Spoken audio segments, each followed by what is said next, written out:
ہرچہ ما درکار دارین، وہ تمام چیزیں جنہیں ہم نے ضروری سمجھ لیا ہے، درکار سمجھا ہوا ہے کہ یہ بھی ضروری ہے، یہ بھی ضروری ہے، یہ بھی درکار ہے، یہ بھی درکار ہے، اکثرت درکار نہیں، اس کی اکثریت جو ہے وہ درکار نہیں، ضروری نہیں۔ تو اس لیے اب یا تو انسان اپنی کوئی دنیاوی حقیقی ضرورت پوری کرنے کے لیے وقت صرف کرے، یا دین کی اور آخرت کی کمائی کے لیے صرف کرے۔ اب نیند ہے، استراحت ہے، یہ بھی انسان کی ایک ضرورت ہے، یہ ضرورت پوری کرے انسان۔ کھانا ہے، یہ انسان کی ضرورت ہے، لہذا اس کو تو اس کے اندر شامل سمجھیے۔ اب جو وقت بچ گیا ہے وہ سارا کا سارا آخرت کو بنانے اور کمانے میں، دین کی خدمت میں لگنا چاہیے۔ کہاں بچ گیا آپ کے پاس؟ ٹائم بچا ہی نہیں۔ پیس ٹائم جس کو کہتے ہیں، کوئی ہابی ہے جی میری، بس وقت گزاری کا مشغلہ ہے، وقت گزاری، لا حول ولا قوت الا باللہ۔ آپ کو وقت گزارنے کا یہ مشغلہ چاہیے، یا ضروریات زندگی کے لیے وقت صرف ہونا چاہیے، اور یا پھر وہ وقت لگنا چاہیے آخرت کے بنانے اور کمانے میں۔ جو دو چیزوں سے تیسری کیٹیگری آ جائے گی وہ مالا یعنی، اس کا کہ اس سے کوئی تعلق ہی نہیں، لا حاصل بے مقصد، بلا ضرورت۔ یہ انسان کے اسلام کی خوبی ہے، یہ بھی گویا کہ احسان کا درجہ ہو گیا، من حسن الاسلام، اسلام کے بعد درجہ ایمان، ایمان کے بعد احسان۔ من حسن اسلام المرء، ایک انسان کے اسلام کی خوبی یہ ہے، حسن یہ ہے، ترکہ ما لا یعنی ہے، اس کا چھوڑ دینا ہر اس چیز کو جو اس کے لیے لا حاصل ہو، غیر ضروری۔ عن ابی حمزہ انس بن مالک رضی اللہ عنہ خادم رسول اللہ صلی اللہ علیہ وسلم عن النبی صلی اللہ علیہ وسلم قال، یہ جن کو ہم جانتے ہیں حضرت انس حضور کے خادم تھے، ان کی والدہ 9 برس کی عمر تھی ان کی جبکہ حضور کی خدمت میں چھوڑ گئی تھی کہ حضور یہ بچہ آپ کے پاس رہے گا، آپ کی خدمت کرے گا، آپ کی صحبت سے فیض یاب ہوگا۔ اور یہ انس ابن مالک یہ ہے جو کہتے ہیں کہ میں نے اتنے سال حضور کے ساتھ گزارے ہیں خادم کی حیثیت سے، ایسا بھی موقع کبھی نہیں آیا کہ آپ نے مجھ سے یہ کہا کہ اے انس تو نے یہ کام کیوں نہیں کیا۔ جھڑکنا، ڈانٹنا، ڈپٹنا تو بہت دور کی بات ہے، شفقت، ملاطفت، ملائمت حضور صلی اللہ علیہ وسلم کی مزاج کا جز تھا۔ اب ان کی کنیت ہے ابو حمزہ، عن ابی حمزہ انس بن مالک رضی اللہ عنہ خادم رسول اللہ صلی اللہ علیہ وسلم۔ یہ خادمے کے نیچے میم کیوں آ گئی ہے، زیر کیوں آ گئی ہے؟ جی جی،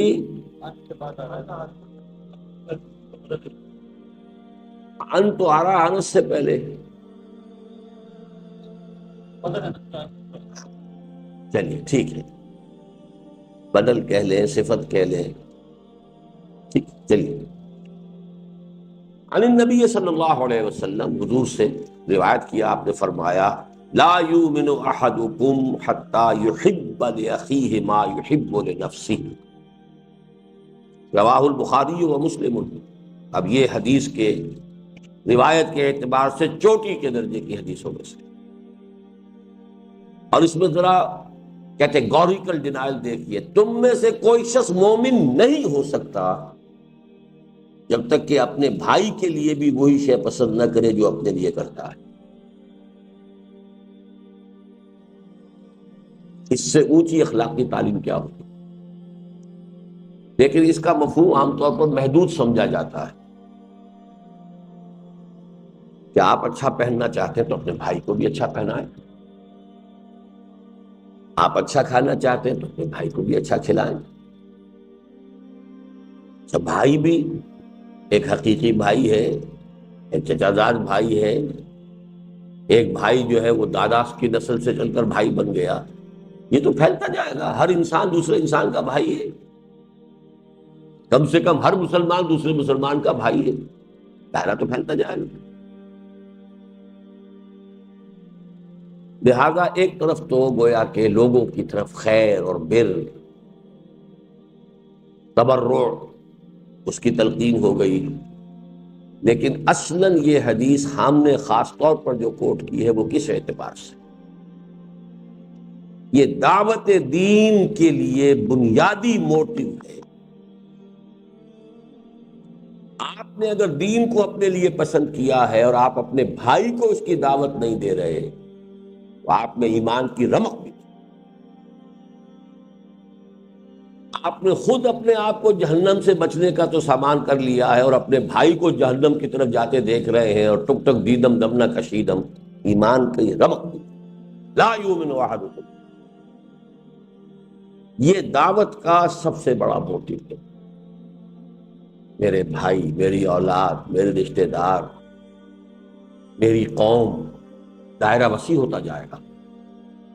تنظیم اسلامی کا جو ہمارا تاسیسی قرارداد، اس کی پھر تشریحات ہیں، ہر شخص کو داعی ہونا چاہیے، اور دعوت کا دائرہ قو انفسکم، اس کے بعد واہلیکم، اس کے بعد اپنا کنبہ قبیلہ، یا اس کے بعد اپنی قوم، یا قوم اعبدوا اللہ، اس کے بعد پوری نوع انسانی ہے۔ یہ سب سے بڑی خدمت خلق ہے، اس لیے کہ کھانا پینا پہننا یہ تو صرف اس دنیا سے متعلق ہے۔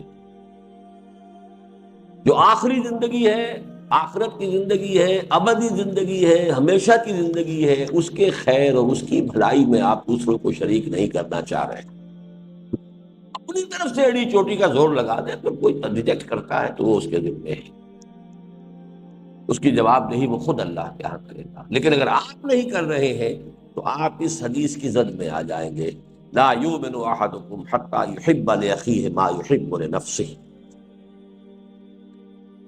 اب ایک حدیث آ رہی ہے کہ جو اسلام کے قانونی نظام کی ایک اہم ترین شق ہے۔ عن ابن مسعود رضی اللہ عنہ، رضی اللہ تعالی عنہ، قال قال رسول اللہ صلی اللہ علیہ وسلم لا يحل دم امرئ مسلم الا باحدى ثلاث، السیب الزانی والنفس بالنفس والتارک لدینہ المفارق للجماعہ، رواہ البخاری و مسلم۔ یہ بھی پھر روایت کے اعتبار سے بہت اونچی حدیث۔ نہیں حلال ہے کسی مسلمان کا خون، یعنی خون بہانا، اس کی جان لینا حلال نہیں ہے۔ لا یحل دم امرئ مسلم، کسی مسلمان انسان کا خون جائز نہیں ہے، خون بہانا، قتل کرنا جائز نہیں ہے، الا باحدى ثلاث، سوائے تین میں سے کسی ایک شکل کے۔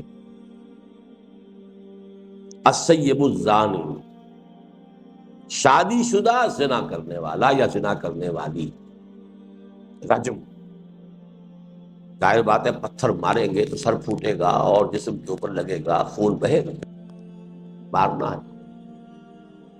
والنفس بالنفس، قتل عمد کا مجرم اگر اس کے ورثاء جو ہے مقتول کے اسے معاف نہ کرے، یا یہ کہ خون بہا لینے پر آمادہ نہ ہو، تو اس کی جان لی جائے گی، اس کا خون جو ہے جائز ہو گیا۔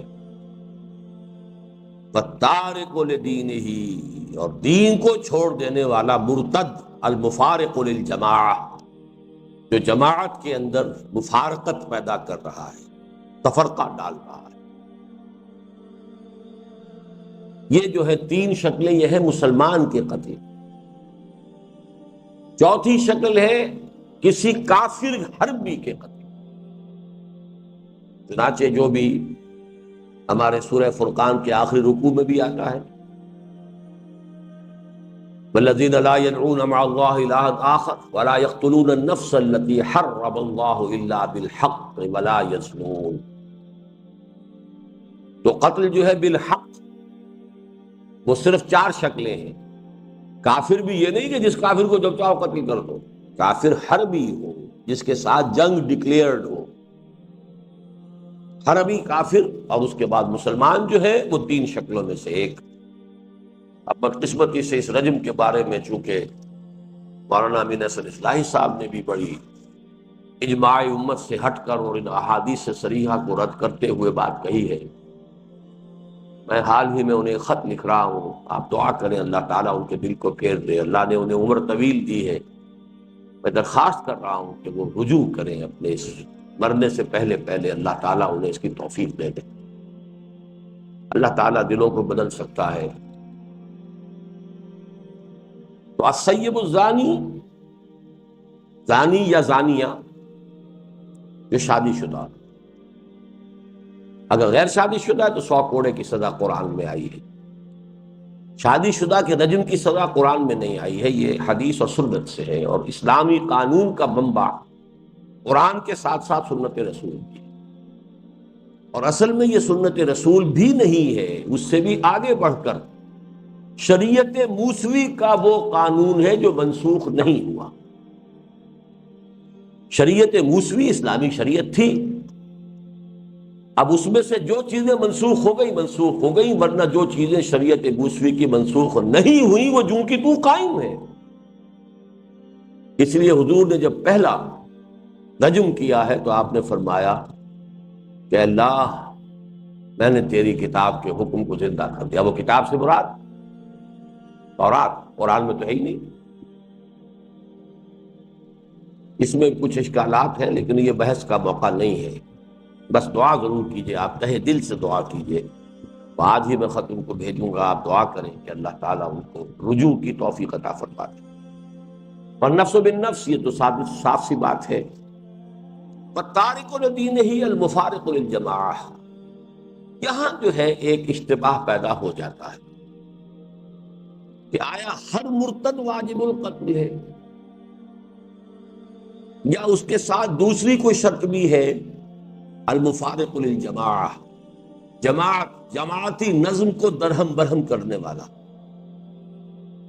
الفاظ کے اندر احتمال ہے اس بات کا کہ ہر مرتد کی سزا قتل نہیں، ان الفاظ کے اندر احتمال ہے، لیکن جو مرتد بھی ہو اور جو کمر کس لے اب اپنے اس ارتداد کے جراثیم کو اور پھیلا رہا ہو اور اس کے اندر فساد پھیلا رہا ہو، اس کے حق میں حضرت علی رضی اللہ تعالی عنہ کا ایک فعل بھی ہے ہمارے پاس، کہ خوارج کے بارے میں، جن کے بارے میں کہ امت کا اجماع ہے کہ وہ اسلام سے نکل گئے تھے، مرتد ہو گئے تھے، لیکن یہ کہ حضرت علی رضی اللہ تعالی عنہ نے انہیں یہ کہا تھا آخری وقت تک کہ اگر تم لوگ فساد نہیں مچاؤ گے تو میں تمہیں کچھ نہیں۔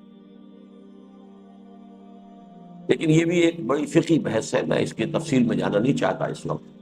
مولانا اصلاحی کی رائے یہ ہے کہ ہر مرتد یہ جو ہے واجب القتل نہیں ہے، لیکن وہ مرتد کہ جو باغی بھی وہ واجب القتل، اس کے لیے کچھ گنجائش میں پاتا ہوں، اگرچہ اجماع امت کے خلاف وہ بات بھی جاتی ہے، لیکن حدیث کے الفاظ میں کہنے کے لیے کسی شخص کو کوئی گنجائش نہیں۔ المفارق للجماعہ، کسی شخص نے بس ایسے ہی اپنا خاموش بیٹھا ہوا ہے، ہو سکتا ہے کچھ دنوں کے بعد رجوع ہی کر لے، عقل درستی ہو جائے، تو یہ صرف ان الفاظ کے اندر احتمال کی وجہ سے میں نے کہا ہے کہ اس معاملے میں کوئی بات اگر شخص کہتا ہے تو اس کے لیے ایک بنیاد موجود ہے۔ عن ابی ہریرہ رضی اللہ عنہ ان رسول اللہ صلی اللہ علیہ وسلم قال من کان یؤمن باللہ والیوم الآخر فلیقل خیرا او لیصمت ومن کان یؤمن باللہ والیوم الآخر فلیکرم جارہ ومن کان یؤمن باللہ والیوم الآخر فلیکرم ضیفہ، رواہ البخاری و مسلم۔ اب یہ دیکھیے، یہ اخلاق کے ضمن میں اعلیٰ اخلاق، عمدہ اخلاق، انسان کے کردار کی خوبی اور بلندی، اس کے اعتبار سے نہایت خوبصورت حدیث ہے، جوامع الکلم میں سے۔ یہاں بھی لفظ آ رہا ہے حسن الاسلام، نہیں، یہاں نہیں، من کان یؤمن باللہ والیوم الآخر، جو شخص بھی اللہ اور اس یوم آخر پر ایمان رکھتا ہو،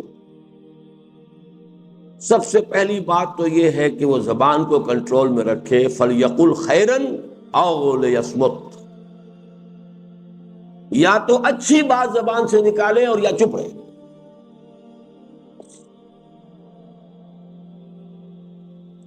یہ ہم پڑھ چکے ہیں نا حضرت معاذ کی روایت میں، سکلت کا امو کا یا معاذ، یہ زبان کے جو حصائد السنہ ہیں یہی تو سب سے زیادہ جہنم میں لے جانے والے ہیں۔ کنٹرول۔ اسی لیے خطبہ نکاح میں جو آیات حضور پڑھتے تھے ان میں سورہ احزاب کی وہ آیت ہے، یا ایھا الذین آمنوا اتقوا اللہ وقولوا قولا سدیدا، یہاں خیر کہا، سدیدہ کہا، صاف سیدھی بات، عمدہ بات۔ زبان کا استعمال خیر میں ہونا چاہیے، شر میں نہیں ہونا چاہیے۔ اللہ کی دی ہوئی ایک امانت ہے، اللہ کی دی ہوئی ایک صلاحیت ہے، ایک بہت بڑا اللہ نے آپ کو ایک ذریعہ دیا ہے اظہار ما فی الضمیر کا، اس سے خیر وجود میں آئے۔ من کان یؤمن باللہ والیوم الآخر فلیقل خیرا او لیصمت، خاموش رہے، بولنا کو ضروری ہے۔ اسی لیے من صمت نجا، جو خاموش رہا اس کی نجات ہو جائے گی۔ مطلب یہ کہ جو کم سے کم گویا ہو وہ گویا کہ زیادہ سے زیادہ محفوظ ہے۔ زیادہ جو ہے گویائی جو ہے وہ یابا گوئی کے اوپر کی طرف بھی انسان کو لے جا سکتی ہے۔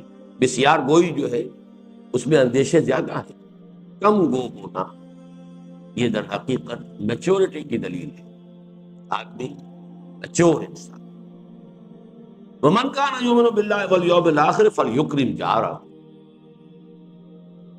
اور جو شخص بھی اللہ اور اس کے اور آخر پر ایمان رکھتا ہو۔ اب دیکھیں یہاں پر ایمان بالرسول کا ذکر نہیں ہو رہا، کیوں نہیں ہو رہا؟ ایک تو چونکہ حضور خود کہہ رہے ہیں تو بار بار اپنے اوپر ایمان کو ریپیٹ کرنا یہ بھی ایک بامروت انسان کے لیے ذرا گفت کی چیز۔ دوسری بات کیا ہے کہ یہاں موٹیوز کی گفتگو ہو رہی ہے، موٹیو دو ہی ہے، اللہ کو راضی کرنا، آخرت کی سزا سے بچنا۔ اعمال میں وہ جو آیت البر کا جو درس ہے ہمارا درس نمبر 2، نیکی کا موٹیو وہ ایمان باللہ اور ایمان بالآخرت سے متعلق ہے، نیکی کی فارم اور اس میں توازن یہ ایمان بالرسالت سے متعلق ہے۔ تو یہاں موٹیوز کی بات ہوگی۔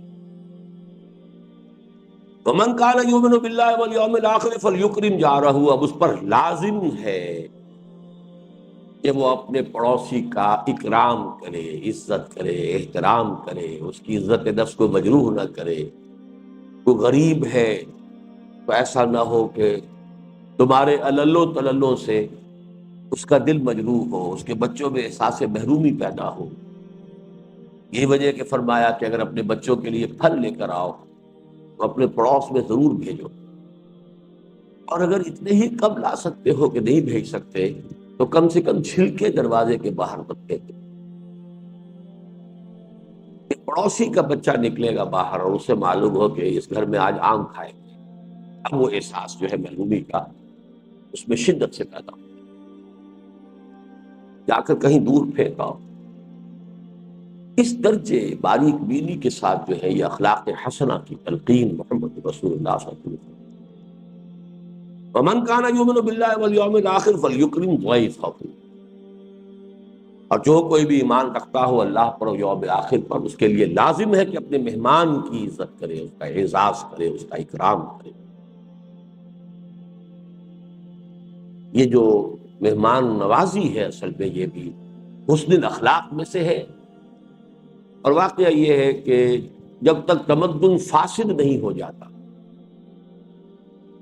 چاہے کوئی معاشرہ کافرانہ ہو، لیکن ابتدائی شکل میں جب بھی معاشرہ ہوتا ہے نیسنٹ، جبکہ ابھی پولیوشن نہیں ہوئی ہوتی، اور یہ بڑے بڑے شہر جو ہیں ان میں آ کر یہ چیز ختم ہو جاتی ہے، بڑے بڑے شہروں میں مہمان مصیبت نظر آنے لگتا۔ اس کی وجوہات ہیں. دیہات میں کوئی کبھی جائے گا شاذ، اور شہر میں تو لوگ آتے رہتے ہیں، اپنا یہ کام ہے، اپنا وہ کام ہے، آئے اپنے کام سے آپ کے یہاں تشریف لے آئے ہیں. اب آپ روزانہ جو ہے وہ لوگوں کی ضیافت کر کر کر کے تو آپ کا تو بیڑا غرق ہو جائے گا. ٹائم ختم ہوتا ہے، آپ کے خرچ ہوتا ہے. اسی لیے حضور کی ایک حدیث میرے ذہن میں اس کا مطلب نہیں ہے کہ آپ نے بڑے شہر بنانے سے روکا. شاید 5 لاکھ کی غالباً آبادی آپ نے کسی حدیث میں ہے معین کی ہے. اس کے بعد شہر اور بسایا جائے، اس سے آگے شہر نہیں ہونا چاہیے. اور اس پر عمل کیا جرمنز نے.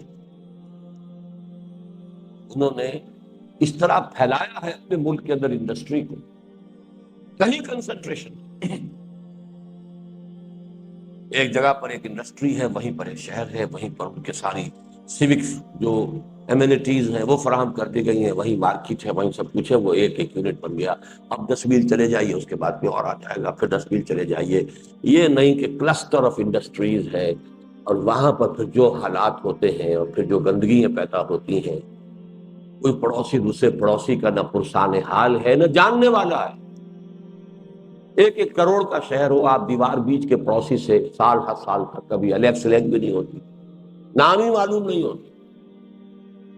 تو یہ در حقیقت حضارت جس کو کہتے ہیں اور مدنیت مدینہ شہر سے ہے. یہ شہری زندگی کی لعنتوں میں سے ایک لعنت ہے. جب تک وہ دیہاتی فطری زندگی ہوتی ہے تو مہمان نوازی یہ انسان کے فطرت کا ایک وصف ہے. آدمی جو ہے خود روکھی روٹی کھا لے گا، مہمان کو چپڑی ہوئی دے گا، پراٹھا دے گا، خود کسی وقت فاقہ کر لے گا، مہمان کو دے گا. فَلْيُكْرِمْ ضَيْفَهُ، سے چاہیے کہ اپنے ضیف کا وہ ہے وہ اکرام کرے. عن ابی ہریرہ رضی اللہ عنہ ان رجلا قال للنبي صلی اللہ علیہ وسلم اوصنی قال لا تغضب فردد مرارا قال لا تغضب. رواہ البخاری رحمہ اللہ. صحیح بخاری کی روایت ہے حضرت ابو ہریرہ سے رضی اللہ تعالی عنہ. ایک شخص نے حضور سے درخواست کی کہ حضور مجھے کوئی وصیت فرمائیے، نصیحت فرمائیے، مجھے کوئی بات فرمائیے ایسی جسے میں پلے باندھ دوں. فرمایا لا تغضب، دیکھو غصہ مت کیا. انہوں نے فرمایا پھر کچھ اور، پھر ارشاد فرمائیے کچھ اور. لا تغضب، بار بار اس نے یہ کہا، حضور یہ فرماتے رہے لا تغضب. اس قسم کی احادیث کے بارے میں ایک بات نوٹ کر لیجیے. میری کنٹریبیوشن یہی ہے کہ میں ان احادیث کے ضمن میں جو فہم حدیث کے چند بنیادی چیزیں ہیں ان کو میں مختلف حوالوں سے مختلف احادیث کے ضمن میں آپ کے سامنے لا رہا ہوں، اور ان کے نہ ہونے کی وجہ سے بڑے اشکالات پیدا ہوتے ہیں. دیکھیے، ایک ہوتی ہیں جنرلائزڈ قسم کی باتیں، عموم کے ساتھ سب لوگوں کے لیے وہ مفید ہوں، سب لوگوں پر اپلیکیبل ہوں. ایک ہوتی ہے پی پی کالز، یا یہ کہ پرٹیکولر پرسن پریسکرپشن.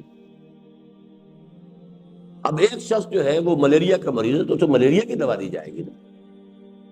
ایک ٹائیفائڈ کا مریض ہے تو ٹائیفائڈ کی دوا دی جائے گی. حفظان صحت کے اصول بیان کیے جائیں گے، سب کے لیے بیان کیے جائیں گے. دیکھو یہ پانی صاف پیا کرو، ہوا صاف رکھا کرو، مچھروں سے اپنے آپ کو بچاؤ. یہ آپ حفظان صحت کے اصول سب کے لیے بیان کیے جائیں گے. لیکن جب پرٹیکولر پرسن سامنے آ جاتا ہے، خاص اس کے مزاج سے واقف ہو کر بات کہنا، یہ در حقیقت اس نوع کی حدیثوں میں سے. ویسے تو یہ کہ اس کا عموم کا پہلو بھی ہے، انسان مغضوب الغضب نہیں ہونا چاہیے، فوراً غصے میں آ جائے، مشتعل ہو جائے، یہ بھی ایک نفاق کی علامت ہے. لیکن اس شخص کو جو بار بار آپ یہی فرما رہے ہیں، معلوم ہوتا ہے کہ آپ کو اندازہ تھا کہ وہ شخص جو ہے وہ اس کے مزاج کے اندر یہ غصے کا پہلو جو ہے وہ زیادہ ہے. تو یہ ہے اصل میں پرٹیکولر پرسن کے لیے پریسکرپشن، پی پی پی. جیسے پی پی کال ہوتی ہے آپ کی، یہ پریسکرپشن جو ہے یہ خاص، آگے ایک اور آئے گی بات، وہ ہے جنرل پریسکرپشن. لیکن یہ لا تغضب، اس میں بھی عمومیت ہے کہ غضب مغلوب الغضب ہو جانا بہرحال بہت بڑی برائی ہے، لیکن یہاں جو ہے خاص طور پر محسوس ہوتا ہے کہ اس شخص کے اندر یہ بات تھی۔ اسی پر قیاس کر لیجئے کہ مختلف اوراد وغیرہ جو حضور نے لوگوں کو بتائے، یہ کر لیا کرو، یہ پڑھ لیا کرو، اب ان میں سے ایک ہے جنرلائزڈ، مثلا تسبیح فاطمہ ہر نماز کے بعد یہ 33 مرتبہ سبحان اللہ، 33 مرتبہ الحمدللہ، 33 یا 34 مرتبہ اللہ، یہ عام۔ کسی کو آپ نے کچھ اور بتا دیا، کسی کو کچھ اور بتا دیا۔ اب کوئی شخص اگر ان سب کا اہتمام کرنے بیٹھے گا تو وہی دھندا رہ گیا اس کا، تو وہ عدم توازن پیدا ہو جائے۔ اس کے اندر بھی وہ پرٹیکولر پرسنل پرسکرپشن جو ہے وہ شامل ہوتے تھے، جیسے کہ صوفیہ کرتے ہیں۔ صوفیہ کے بھی اصل میں اوراد جو ہیں جو انہوں نے وضع کیے تھے وہ بھی ایک پرٹیکولر دور سے متعلق چیزیں، جن چیزوں کا غلبہ ہو گیا تھا اس کے اعتبار سے انہوں نے تجویز کر دیے۔ اب وہ بن گئے کہ وہ گویا کہ ان کی ایک روایت ہے اور وہ ان کے شعار میں سے ہو گئے، وہی طریقے اختیار کریں۔ تو مستقل چیزیں تو صرف جنرلائز جو اوراد یا اذکار حضور سے ہیں، جو بھی مختلف اعمال ہیں زندگی کے کرتے ہوئے، شیشہ دیکھو تو یہ دعا، بیت الخلاء میں داخل ہو تو یہ دعا، باہر نکلو یہ جنرلائزڈ ہے۔ اور یہ وہ چیزیں ہیں جس میں وقت لگتا ہی نہیں، تو آدمی کام وہی کرتا ہے اور دماغ کہیں جو ہے وہ شیطان کے پاس گروی رکھا ہوا ہے، یا یہ کہ آپ نے اس وقت اللہ کو یاد کر لیا اور وہ ذکر کیا حضور کے الفاظ کے ذریعے سے، تو دو نسبتیں حاصل ہو گئی کہ اللہ سے بھی نسبت ہو گئی کہ اللہ کو یاد کیا، اور چونکہ ان الفاظ سے یاد کیا جن سے حضور یاد فرماتے تھے، تو نسبت جو ہے رسول کے ساتھ بھی حاصل ہو گئی۔ ورنہ دماغ خالی رہے گا، کام تو کریں گے نا، آخر بیت الخلاء میں تو جانا ہی ہے، نکلنا ہی ہے، بازار میں جانا ہی ہے، واپس آنا ہی ہے، گھر سے نکلنا ہی ہے، گھر سے داخل ہونا ہی ہے، لیکن ایسے کپڑے بدلے ہیں، شیشہ دیکھا ہے، تو ان ساری چیزوں کے اندر، اور آج یہ جنرلائزڈ، یہ ہر شخص کر سکتا ہے، لیکن ایک یہ کہ اس طرح پڑھ لیا کرو، یوں کر لیا کرو، اس کے اندر دیکھنا چاہیے کہ اس میں کوئی پرٹیکولر پرسنل پریسکرپشن کے پہلو ہو سکتے ہیں۔ اس پہلو سے یہاں پر اس حدیث کے اندر اس اصول کو سمجھتے ہیں۔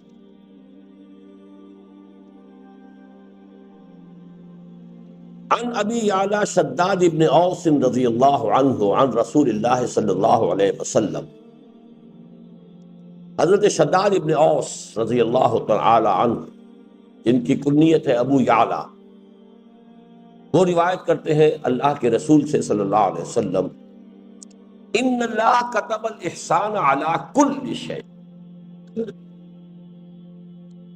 اللہ تعالیٰ نے احسان لازم کر دیا ہے ہر معاملے۔ اب یہاں احسان کس معنی میں آ رہا ہے؟ ایک احسان ہوتا ہے کسی پر احسان کرنا، اس کی کوئی تکلیف رفع کرنا، اس کی کوئی ضرورت پوری کرنا، اس کی کوئی خدمت بجا لانا، یہ احسان ہے، آپ کا مجھ پر احسان ہے، فلاں نے فلاں پر احسان کیا ہے۔ ایک احسان خود اپنی جگہ پر حسن سے بنا ہے، جو کام کرو خوبصورتی سے کرو۔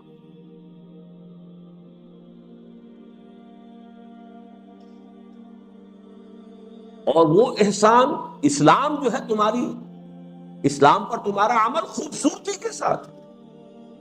ایک ہے نماز جیسے ہوئی، مارے باندھے پڑھ لی ہے، ٹکرے مار لی ہے، نماز تو چلیے شاید ہو ہی گئی ہو، خوبصورت نماز تو نہ ہوئی نا۔ تمہاری نماز خوبصورت ہونی چاہیے، تمہارا ہر جو ہے فعل جو ہے اس کے اندر حسن ہونا چاہیے۔ یہ گویا کہ جسے جلال اور جمال کہتے ہیں، تو جمال کا پہلو بھی ہر شے کے اندر جو ہے۔ اب اس کی مثال دیکھیے، فَإِذَا قَتَلْتُمْ فَأَحْسِنُوا الْقَتْلَ، اگر قتل کرنا ہے تو خوبصورتی سے قتل کرو۔ اسی لیے یہ جلاد پیشہ بنا ہے۔ عام آدمی سے کہا جائے اس کی گردن مار دو، تو گردن مارے گا تو ممکن ہے کہ وہ آدھی کٹے آدھی نہ کٹے اور وہ تڑپے۔ یہ پیشہ کیوں بنا ہے؟ کہ جس کی گردن مارنی ہے، ایک ہی واٹ کے اندر اس سے اتنی مشق ہوتی ہے، اور یہ سعودی عرب میں اب بھی ہوتا ہے، میدان العدل میں جب ایک بار، یہ نہیں کہ اب وہ بکری کو ذبح کرنا ہے، اب وہ کھنڈی چھری لے لیے، رگڑے جا رہے، وہ اپنے جو ہے بیچاری جو ہے اس کی جان کے اوپر بنی ہوئی ہے، آپ تیز چھری کریں تاکہ یہ کہ ایک دو مرتبہ کے اندر اس کی وہ منزل جو ہے وہ اس میں سے گزر جائے۔ قتل تو کرنا ہے، ذبح تو کرنا ہے، لیکن اس میں بھی حسن اور خوبی، حسن ادا، حسن عمل، اس کو مربوط رکھو۔ ان اللہ كتب الاحسان على كل شيء فاذا قتلتم فاحسنوا القتلة واذا ذبحتم فاحسنوا الذبح وليحد احدكم شفرته، اور چاہیے کہ تم میں سے ہر شخص اپنی چھری کو تیز کر لیا کرے، ولیرح ذبیحته، اور اپنے ذبیحے کو راحت پہنچائے، یعنی ورنہ یہ کہ اس کے لیے جو ہے وہ کس قدر گوفت کا، اس کے لیے اس کے بھی احساسات ہیں، اس کی بھی جان ہے، تو جتنی کم سے کم مدت اس پر اس کیفیت میں گزرے، یہ اس کا احسان ہے۔ تو اسلام کا احسان وہ ہے ان تعبد اللہ کانک تراہ فإن لم تکن تراہ فإنہ یراک۔ عن ابی ذر جندب بن جنادہ و ابی عبد الرحمن معاذ بن جبل رضی اللہ عنہما عن رسول اللہ صلی اللہ علیہ وسلم، حضرت ابو ذر جو ہے وہ اپنی کنیت ہی سے مشہور ہیں، یا آج میں پہلی مرتبہ نام بھی پڑھ رہا ہوں آپ کا، جندب بن جنادہ، جنادہ کے بیٹے جندب جن کی کنیت ابو ذر رضی اللہ تعالی عنہ، وہ عبد الرحمن معاذ بن جبل، تو ابھی عبد الرحمن معاذ بن جبل، اور حضرت معاذ بن جبل جو ابو عبد الرحمن ہیں رضی اللہ عنہما، ان دونوں سے اللہ راضی ہو جائے۔ کون سے دونوں؟ ابو ذر اور حضرت معاذ۔ اب دیکھیے ابو ذر کا نام کسی کو معلوم نہیں، صرف کنیت معلوم ہے ابو ذر۔ معاذ بن جبل کی کنیت کسی کو معلوم نہیں، نام معلوم ہے معاذ بن جبل۔ لیکن یہ دو راوی ہیں، دو صحابی ہیں کہ جو روایت کر رہے ہیں۔ عن رسول اللہ صلی اللہ علیہ وسلم قال اتق اللہ حیثما کن واتبع السیئۃ الحسنۃ تمحها وخالق الناس بخلق حسن، رواہ الترمذی وقال حدیث حسن، وفی بعض النسخ حسن صحیح۔ یہ امام ترمذی نے اس کو روایت کیا ہے، بعض نسخوں میں تو اس کو حدیث حسن صرف کہا ہے، اور بعض میں حدیث حسن صحیح کہا ہے۔ یہ روایت کے درجے کے اعتبار سے ہے۔ اب یہ تین اس میں ہدایات آئی ہیں، جوامع الکلم تین۔ پہلی بات اتق اللہ حیثما کنت، جہاں کہیں بھی ہو اللہ کا تقوی جو ہے وہ تم سے چھوٹنے نہ پائے۔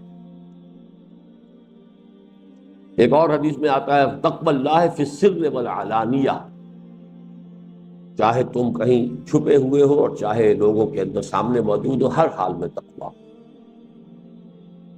یہ نہیں کہ خلوت میں کچھ اور ہے، جلوت میں کچھ اور ہے۔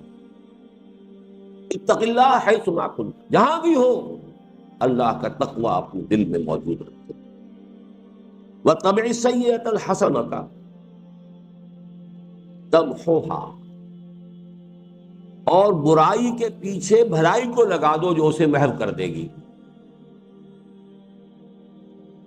یہ قرآن مجید کی آیت ہے نا، ان الحسنات یذہبن السیئات، اور یہاں در حقیقت سیئات سے مراد صغیرہ گناہ ہے۔ کبیرہ گناہ تو توبہ کے بغیر نہیں ہوگا، آپ نے اگر اس سے توبہ نہیں کی ہے تو کتنی ہی بھی نیکیاں آپ کرتے چلے جائیں، وہ گناہ آپ کے حساب میں سٹینڈ کرے گا، ڈیبٹ جو ہے ڈیبٹ انٹری ختم نہیں ہوگی۔ لیکن چھوٹے چھوٹے گناہ صغائر ہوتے رہتے ہیں انسان سے، کبھی بے ارادہ ہو جاتے ہیں، کبھی بس نسیان میں ہو گئے، کچھ اور ہو گیا، چھوٹی بات ہو گئی۔ لیکن یہ کہ ایسے سیئات کو اگر اس کے پیچھے نیکی لگا دو گے تو وہ اس کو محو کر دے گی۔ ان الحسنات یذہبن السیئات، بس اس میں جو نکتے کی بات نوٹ کرنے کی، یہ کبائر میں نہیں ہے، یہ صغائر کی بات۔ جو حدیث میں آتا ہے انسان جب وضو کرتا ہے، کلی کرتا ہے، تو زبان کے اور منہ کے گناہ دھل جاتے ہیں، آنکھوں میں پانی ڈالتا ہے آنکھ کا گناہ دھل جاتا ہے، ہاتھ دھوتا ہے تو ہاتھ کا گناہ دھل جاتا ہے. تو یہ در حقیقت وہی صغائر جو انسان سے سرزد ہوتے رہتے ہیں، یہ ان کا ازالہ ہوتا ہے. تیسری ہدایت وخالق الناس بخلق حسن، لوگوں کے ساتھ حسن خلق کے ساتھ معاملہ کرو، ان کے ساتھ رہو، معاشرت تمہاری جو ہے عمدہ اخلاق کے ساتھ ہو، اچھے برتاؤ کے ساتھ ہو، نیک رویے کے ساتھ ہو. اللہ تعالی ہم اس کی توفیق عطا فرمائے. اس حدیث کو میں چھوڑ رہا ہوں، تاسع عشر، یہ ہے وہ جو کہ تصوف کی حدیثوں میں سے ہے. اب آئیے الحدیث العشرون عن ابی مسعود عقبۃ بن عمرو الانصاری البدری رضی اللہ عنہ. اب یہ ابو مسعود، ایک ہے ابن مسعود، عبداللہ ابن مسعود، وہ تو ہے مہاجر کبار صحابہ میں سے ہیں، انہی کے شاگرد ہیں کئی واسطوں سے امام ابو حنیفہ. وہ جو ہے عبداللہ ابن مسعود. یہ ابو مسعود ہے انصار میں سے جن کا نام ہے عقبہ ابن عمرو. یہ جب واو آگے لگا ہوتا ہے واو پڑھا نہیں جاتا، امرو نہیں ہے، یہ عمرو، اور واو نہ ہو تو عمر. یہ لفظ ذہن میں رکھیے، عمر ابن الخطاب، عمرو ابن العاص. عمرو ابن العاص کے درمیان میں واو ہوتا ہے لیکن واو پڑھا نہیں جاتا. عمرو ابن العاص، عمر ابن الخطاب، وہ عمر ہے یہ عمر ہے. تو ان کا نام بھی عمر ہے الانصاری، عقبہ ابن عمرو الانصاری، جن کی کنیت ابو مسعود ہے رضی اللہ عنہ. قال قال رسول اللہ صلی اللہ علیہ وسلم ان مما ادرک الناس من کلام النبوۃ الاولى اذا لم تستحِ فاصنع بما شئت فاصنع ما شئت، رواہ البخاری، بخاری کی روایت.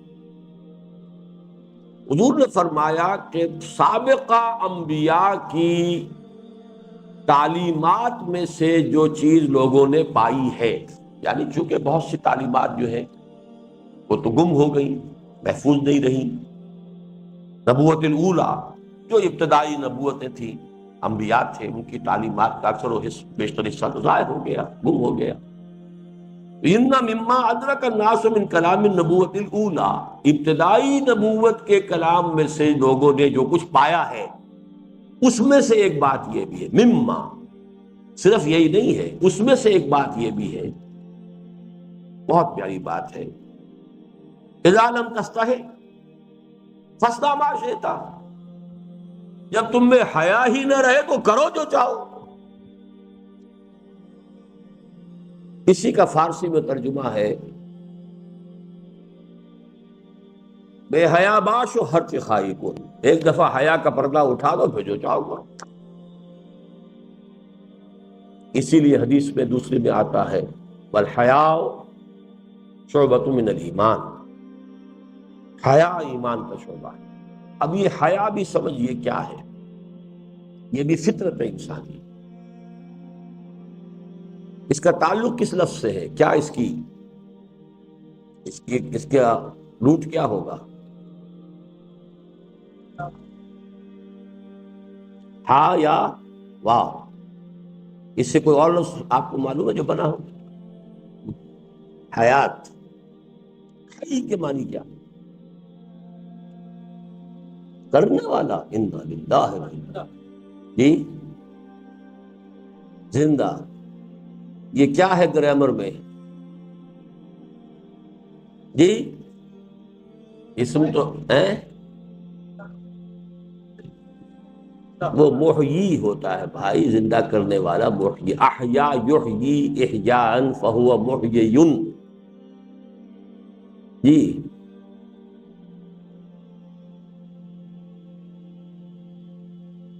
امتحان لیتے رہنا چاہیے.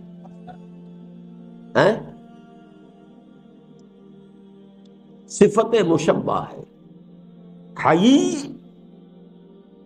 فعیل، حی فعیل، جمیل، کریم، نصیر، بشیر، قدیر، حی، جو کہ آگے کیا آ گیا ہے؟ ہا یا واو، یا بھی حرف علت، واو بھی حرف علت، علت ہی علت، علت در علت، اس لیے آپ سب کے سب بیمار ہو گئے۔ حی، فعیل۔ اب دیکھیے حیات میں سب سے پہلا وصف کیا ہے؟ بچاؤ، لائف اپنی پریزرویشن چاہتی ہے۔ First of all preservation of the self جس کو کہتے ہیں، ہر اس چیز سے بچے گا جس سے کہ جان کو اندیشہ ہو۔ ایسے ہی انسان کی حیات باطنی شرم اور حیا، ہر گندگی سے بچنے کی، ہر بے شرمی سے بچنے کی، ہر منکر سے بچنے کی بھی انسان کی سرشت کے اندر ہے۔ یہ ہے اس نفس کی حقیقت، حیا، کہ ایک حیات ظاہری ہے، حیات حیوانی ہے، حیات مادی ہے، جس طریقے سے اس کا پہلا انسٹنکٹ ہے preservation of the self, protection of the life, بچے گا، بھاگے گا، خطرہ جہاں ہے بھاگے گا۔ اسی طریقے سے حیات باطنی ضمیر کی زندگی کے لیے ہر شے سے، بے شرمی سے بھاگے، عریانی سے بھاگے، اور اسی قسم کے منکرات سے بھاگے، گریز، یہ ہے حیا۔ جب فطرت مسخ ہو گئی، یہ حیا ختم ہوئی۔ اس کو بھی نوٹ کر لیجئے، یہ بات ظاہر بات ہے آپ کو کوئی محدث تو نہیں بتا سکتا جس نے زوالوجی، باٹنی، فزیولوجی نہ پڑھی ہو۔ ہمارے دماغ کا ہائیسٹ فنکشن جو ہے وہ حیا ہے، shyness and fear. Human brain کے ہائیسٹ فنکشن ہیں شائنس اینڈ فیئر۔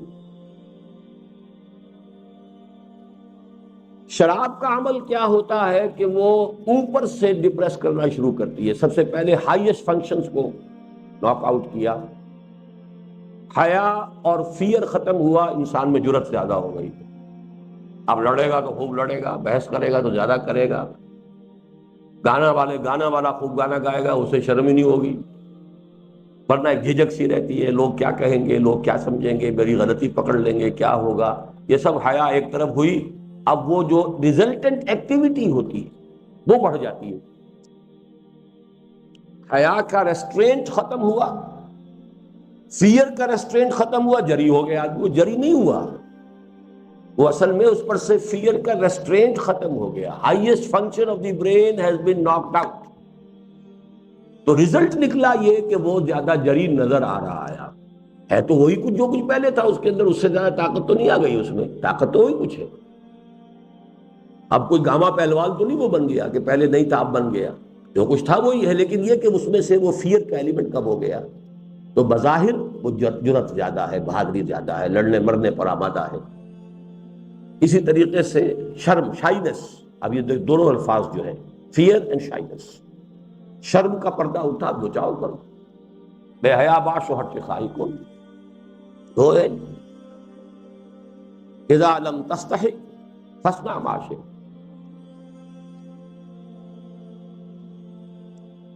اب دیکھیے یہ جنرلائزڈ پرسکرپشن کی بات آ رہی ہے۔ ان ابی عمرو وقیل ابی عمرتا، سفیان ابن عبداللہ رضی اللہ تعالی عنہ۔ اب یہ جو ہے حضرت سفیان ابن عبداللہ صحابی ہیں، ان کی دو کنیتیں ہیں، ابو عمرو یا ابو عمرتا، دونوں کہا گیا ہے۔ بعض نے کہا ابو عمرہ ان کی ہے، ایک نے کہا ہے نہیں، کہ ابو عمرو۔ قال قلت، وہ یہ فرماتے ہیں کہ میں نے عرض کیا حضور سے صلی اللہ علیہ وسلم، یا رسول اللہ قل لی فی الاسلام قولا لا اسأل عنہ احدا غیرک، اے اللہ کے رسول مجھے تو اسلام کی کوئی ایسی بات آپ بتا دیجئے کہ پھر مجھے کسی اور سے کچھ پوچھنے کی ضرورت نہیں۔ اب یہ وہ جوامع الکلم میں سے سمجھیے کہ جنرلائزڈ پریسکرپشن میں سے، عظیم ترین پریسکرپشن میں سے ہے، قال قل آمنت باللہ ثم استقم، آپ نے فرمایا کہو میں ایمان لایا اللہ پر، اور پھر جم جاؤ۔ یہ جم جانے ہی میں استقامت میں کہا کرتا ہوں قیامت مضمر ہے. اللہ کو تم نے مان لیا تو اب اللہ کی اطاعت کرو، یہ استقامت ظاہری ہے. اللہ کی رضا پر راضی رہو، یہ استقامت باطنی ہے. اللہ پر توکل کرو، یہ استقامت باطنی ہے. تو سارے ایمان کے ثمرات جم جاؤ اس پر کرو. اس کے برعکس لفظ وہ ہے جو انگریزی میں ویورنگ مائنڈ، ادھر ادھر، کبھی نیکی کی طرف، کبھی ادھر، کبھی اللہ کی طرف، کبھی دنیا کی طرف. ایمان مجھے روکے ہے تو کھینچے ہے مجھے کفر، کعبہ میرے پیچھے ہے کلیسا میرے آگے. یہ کیفیت ہے. ثم استقم. اب یہ جو ہمارا درس ہے حصہ اول کا درس رابع، ان الذین قالوا ربنا اللہ ثم استقاموا تتنزل علیہم الملائکۃ الا تخافوا. اور کوئی چیز آئی نہیں وہاں، نہ نماز، نہ جہاد، کوئی شے نہیں، کچھ بھی نہیں. جنہوں نے کہا ہمارا رب اللہ، پھر جم گئے. اب جمنے کے اندر تو ساری قیامت آ گئی، جہاد بھی اسی میں آ گیا. جب اللہ کو مان لیا، اللہ نے حکم دیا جاہدوا فی سبیل اللہ باموالکم وانفسکم. استقامت کا تقاضا جہاد بھی ہے، استقامت کا تقاضا وہ بھی ہے جو اللہ پر، اس کے رسول پر ایمان رکھے، وہ زبان سے خیر نکالے یا خاموش رہے. جو اللہ اور اس کے رسول، اس آخرت پر ایمان رکھتا ہو، اپنے پڑوسی کا اکرام کرے. جو اللہ اور آخرت پر ایمان رکھتا ہو، اپنے مہمان کی ضیافت کرے. تو استقامت کے اندر ساری قیامت آ گئی.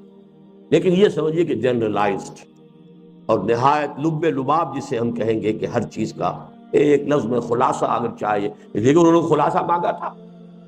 قل لی فی الاسلام قولا، اسلام کی حقیقت اور اسلام کے سارے مطالبات کا کوئی ایک لفظ مجھے بتائیے کہ جس میں سب سمجھ دیا جائے اور مجھے پھر کسی اور سے کچھ پوچھنے کی ضرورت نہیں. قال قل آمنت باللہ ثم استقم. آپ نے فرمایا کہو میں ایمان لایا اللہ پر، پھر اس پر جم جاؤ.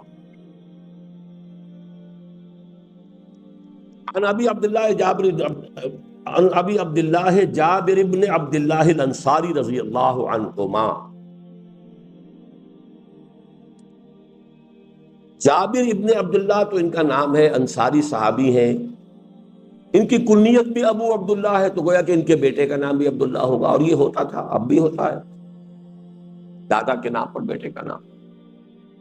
عن ابی عبداللہ جابر ابن عبداللہ الانصاری رضی اللہ عنہما. یہ دونوں باپ بیٹا جو ہے یہ صحابی ہیں.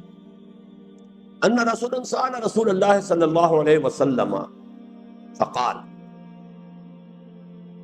ایک شخص نے حضور سے کچھ سوال کیے، ایک سوال کیا اور کہا، عرض کیا، ارأیت اذا صلیت المکتوبات وصمت رمضان واحللت الحلال وحرمت الحرام ولم ازد على ذلك شيئا ادخل الجنہ؟ قال نعم. رواہ مسلم. صحیح مسلم کی روایت ہے کہ ایک شخص نے پوچھا حضور سے، حضور مجھے بتائیے میں اگر فرض نمازیں پڑھ لوں، ادا کروں، رمضان کے روزے رکھوں، حلال کو ہی حلال جانوں، یعنی اسی پر اکتفا کروں، حرام کو حرام ہی سمجھوں، اس سے اجتناب کروں، ولم ازد علی ذلک شیئا، اور اس پر پھر میں کسی شے کا اضافہ نہ کروں، نوافل اور اوراد اور مراقبے اور یہ اور وہ، یہ میرے بس کا روگ نہیں ہے. اور فرض کیجئے کہ وہ کہتا میں جہاد بھی نہیں کر سکتا قتال کے معنی. ظاہر بات ہے ایک جہاد تو ان چیزوں کے لیے بھی ضروری ہے، حرام کو چھوڑنے کے لیے جہاد ضروری ہے، حلال کے اوپر قانے رہنے پر جہاد ضروری ہے. لیکن یہ کہ ایک قتال فی سبیل اللہ، فرض کیجئے وہ شخص کہتا ہے کہ میں اس کے لیے بھی مشکل ہے میرے لیے، لیکن بتائیے میں یہ 4 چیزیں کر دوں، نماز میں پڑھ دوں جو مکتوب ہے، جو کہ فرض ہے، روزے رکھ دوں رمضان کے، باقی مجھ سے نہیں رکھے جاتے لیکن رمضان کے روزے میں پورے کر دوں، وَأَحْلَلْتُ الْحَلَالَ وَحَرَّمْتُ الْحَرَامَ، حلال کو حلال سمجھوں اسی پر اکتفا کروں، حرام کو حرام سمجھوں اس سے بچ جاؤں، وَلَمْ أَزِدْ عَلَىٰ ذَلِكَ شَيْئًا، اور اس پر میں کوئی اضافہ نہ کروں. ادخل الجنہ، کیا میں جنت میں داخل ہو جاؤں گا؟ فرمایا نعم، ہاں ہو جاؤں. یہ بھی پرٹیکولر پرسن کی بات ہے، اچھی طرح سمجھ لیجیے، اس کو جنرلائز کرنا درست نہیں ہوگا۔ اس لیے کہ اب ایک آدمی ہے دیہات سے چل کر آیا، حضور کی صحبت سے زیادہ فیضیاب نہیں ہوا، ابھی اس کی کوئی تربیت نہیں ہوئی، تزکیہ نہیں ہوا، وہ کہتا جی میں تو ٹھیک ہے یہ کام تو میں کر دوں گا۔ جو بدویانہ مزاج تھا اس کا پورا ایک نقشہ جو اس کے پیچھے موجود ہے، صاف گوئی، ٹھوک کر بات کرنا، کوئی اس میں ایچ پیچ نہیں ہے، صرف صاف صاف بات ہے۔ اگر یہ میں کر دوں تو جنت میں داخل ہو جاؤں گا؟ فرمایا ہاں ہو جاؤں۔ اس میں کئی ہمارے لیے ہیں، ایک تو یہ کہ ہمارے جو کانسیپٹس بن گئے دینداری کے، اس کے معیارات کو درست کرنے کے لیے حدیث پڑھی ہے۔ اصل شے حلال اور حرام ہے۔ اب یہ آدمی کچھ مکروہات میں مبتلا ہو گیا ہے، لمم جس کو کہا ہے سورہ نجم میں، وہ غلطیاں کچھ ہو گئی ہیں۔ یہ حلال اور حرام، حلال پر اکتفا کرو، حرام سے اجتناب کرو، فرائض ادا کر دو، تو یہ بیسک بیس لائن یہی ہے۔ اس کے بعد اپنی اپنی ذوق ہیں، کوئی شخص وہ ذوق جو ہے وہ قتال فی سبیل اللہ میں پورا کر رہا ہے، کوئی شخص جو ہے وہ کہیں نوافل میں ادا کر رہا ہے، لیکن یہ کہ جہاد جو ہے وہ ایمان کا لازمی فرض ہے۔ کہ جدوجہد جو ہے نفس کے خلاف جہاد، باطل کے خلاف جہاد، وہ تو کرنا ہی ہے۔ لیکن بہرحال دین کی سادہ ترین شکل میں یہ حدیث جو ہے، اور اس میں پرٹیکولر پرسن والا پہلو دین میں رکھیں۔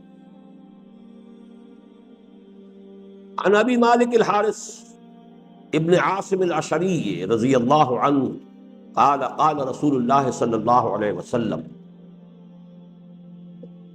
حضرت حارث ابن عاصم الاشعری، اشعری قبیلے کی طرف نسبت ہے، حارث ابن عاصم نام ہے، ابو مالک کنیت ہے۔ عن ابی مالک الحارث ابن عاصم الاشعری رضی اللہ عنہ قال قال رسول اللہ صلی اللہ علیہ وسلم۔ اب یہ بھی کوئی جوامع الکلم کی نوعیت کی حدیث ہے۔ الطہور شطر الایمان، پاکیزگی ایمان کا نصف ہے۔ کیا مطلب ہے؟ دیکھیے ہر شے میں نفی اور اثبات ہوتا ہے، لا الہ الا اللہ۔ آپ نجاست سے پہلے پاک ہوں گے ذہنی، تو صحیح فکر اس جگہ پر آئے گا۔ یہ ذہنی نجاست کو پہلے نکالیں، الحاد کو نکالیں، کفر کو نکالیں، مادہ پرستی کو نکالیں، شرک کو نکالیں، تب ایمان آئے گا۔ تو آدھا کام ہو گیا کہ جس میں کہ پاک کیا جا رہا ہے ذہن کو۔ اسی طرح اخلاق کے اندر جو اخلاق سیئے ہیں ان سے اپنے آپ کو پاک کیجئے، تو اخلاق حسنہ کی آپ یاری ہو سکے گی، ان کی کاشت ہو سکے گی، ان کو فرمان چڑھا سکیں گے۔ اسی طرح جسمی طہارت ہے، جسمانی طور پر نماز کیسے پڑھیں گے اگر جسم پاک نہیں ہے؟ اس کے بعد ہی ہوگا کہ آپ نماز جو ہے ادا کر سکتے ہیں۔ تو الطہور و شطر، اسی طریقے سے کھانا پاک نہیں ہے تو آپ کی دعا قبول نہیں ہو رہی ہے۔ یہ جو ایک نیگیٹو اور سلبی پہلو ہے، اس کو فرمایا یہ نصف ہے، الطہور و شطر الایمان۔ والحمدللہ تملأ المیزان، اور الحمدللہ میزان کو پر کر دیتی ہے۔ اس میں الفاظ آتے ہیں التسبیح نصف المیزان والحمدللہ تملأہ۔ یہ تو مسبحات کے شروع میں اکثر یہ حدیث بیان کرتا ہوں۔ تسبیح نصف میزان ہے اور الحمدللہ اس کو بھر دیتی ہے۔ وہ وہی بات ہے کہ ذات باری کی تنزیہ، تسبیح، تقدیس، ہر ایسے تصور سے پاک کر دینا جو اس کے شایع نشان نہیں ہے، عیب سے، کمی سے، کوتاہی سے، عجز سے، ہر چیز سے، وراء الورا، وراء الورا، پاک منزہ، یہ گویا کہ یہ تسبیح ہے۔ یہ ایک حصہ ہو گیا۔ اب تحمید ہے، تمام اوصاف حمیدہ اس کے اندر ہے، تمام اعلیٰ اوصاف اس میں ہے، بتمام و کمال ہے۔ تو ذات باری تعالیٰ اور معرفت خداوندی کے بھی دو حصے، سبحان اللہ و بحمدہ، سبحان اللہ اور اپنے حمد کے ساتھ۔ یہاں محسوس ہوتا ہے کہ وہ ٹکڑا کہیں حذف ہو گیا ہے راوی سے، اس لیے کہ تملؤ تو آ گیا، لیکن جیسے وہاں کا طہور و شطر الایمان، وہ جو ایک نیگیٹو ایسپیکٹ تھا، وہ یہاں پر آنا چاہیے۔ سبحان اللہ یا التسبیح نصف المیزان والحمد للہ تملؤہ، ایک حدیث کی روایت کے الفاظ یہی ہے جو میں اب آپ کو سنا رہا ہوں، لیکن بہرحال یہاں صرف دوسرا ٹکڑا آیا ہے، الحمد للہ تملأ المیزان وسبحان اللہ والحمد للہ تملأان، اور یہ سبحان اللہ اور الحمدللہ تو دونوں مل کر بھر دیتے ہیں۔ یہاں وہ مفہوم ادا ہو گیا جو میں نے عرض کیا کہ آدھا پورا ہو گیا اس سے کہ سبحان اللہ، اللہ پاک ہے ہر نقص سے، ہر عیب سے، ہر ضعف سے، ہر عجز سے، ہر کوتاہی سے پاک۔ اب آپ نے الحمدللہ جو رب العالمین ہے، جو ہر شے پر قادر ہے، جو ہر چیز کا جاننے والا ہے، الحی ہے، القیوم ہے، یہ حمد ہے۔ وہ سبحان اللہ والحمدللہ تملان، اور تملأ ما بین السماء والارض، یا بھر دیتا ہے یہ کلمہ آسمان اور زمین کے درمیان کل فضا کو، یعنی کل معرفت خداوندی ان دو کلمات کے اندر ہے، سبحان اللہ الحمد۔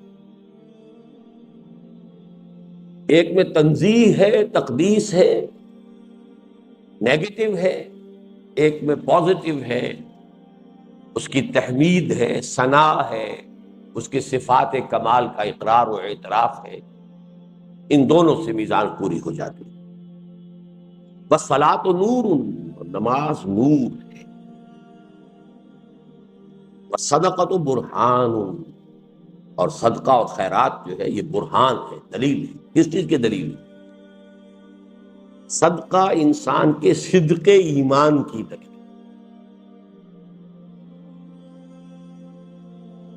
صلاۃ نور کیوں ہے؟ اس لیے کہ ان نور ذات باری تعالی ہے، اور اس کی یاد کا جامع ترین ذریعہ نماز ہے۔ یہ تو یاد ہے تیسرے حصے کا پہلا سبق، اقیم الصلاۃ علی ذکری، اور صلاۃ ہی سے شروع ہو کر قد افلح المؤمنون الذین هم فی صلاتهم خاشعون، اور والذین هم علی صلواتهم دائمون یا یحافظون، یہ جو ہمارے دو پیسیجز پر مشتمل ایک سبق ہے نماز، اس لیے کہ ذکر خداوندی مجسم تو قرآن ہے، لیکن ذکر کا جامع ترین حصہ نماز ہے، کہ عملی ذکر بھی ہے اور قولی ذکر بھی ہے۔ آپ سجود اور رکوع بھی کر رہے ہیں، یہ آپ کا عملی گویا کہ ذکر ہے۔ الطہور شطر الایمان والحمد للہ تملأ المیزان، سبحان اللہ والحمد للہ تملأان او تملأ ما بین السماء والارض، والصلاۃ نور، نور کیوں ہے؟ اللہ نور السماوات والارض، اور اللہ کے ساتھ آپ کا ذہنی اور قلبی رشتہ استوار ہوتا ہے نماز سے۔ قرآن بھی نور ہے، فآمنوا باللہ ورسولہ والنور الذی انزلنا، تو ذکر جو ہے در حقیقت وہ نور ہے، اور ذکر کی جامع ترین صورت نماز ہے۔ والصدقۃ برہان، برہان کس بات کی؟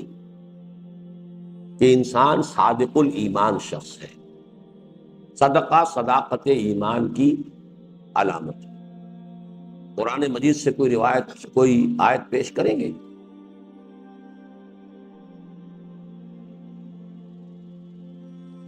درس دوم کیا ہے؟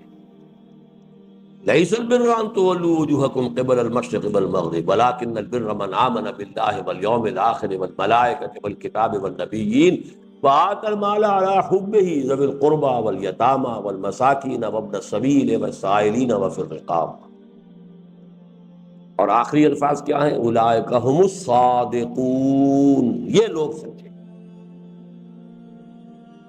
تو ایک تو سچائی باطنی ہے کہ ایمان ہو، لیکن اس کا ظہور جو ہے وہ عمل میں ہوگا، تو سب سے پہلا جو ہے عمل وہ صدقہ ہے۔ وَالصَّبْرُ ضِيَاءٌ، صبر ضیاء ہے، چمک ہے۔ اس کی کیا توجیہ ہوگی؟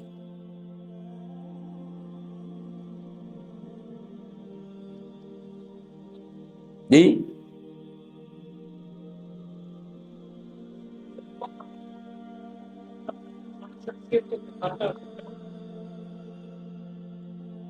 صحیح آپ کہہ رہے ہیں، اور اسی لیے روزہ بھی صبر ہے. روح کو نکھارنے اور جلا دینے والی چیز صبر ہے. معنوی شخصیت کو جلا دینے والی اور نکھارنے والی شے صبر. والقرآن حجت لک او علیک، قرآن حجت ہے یا تمہارے حق میں یا تمہارے خلاف.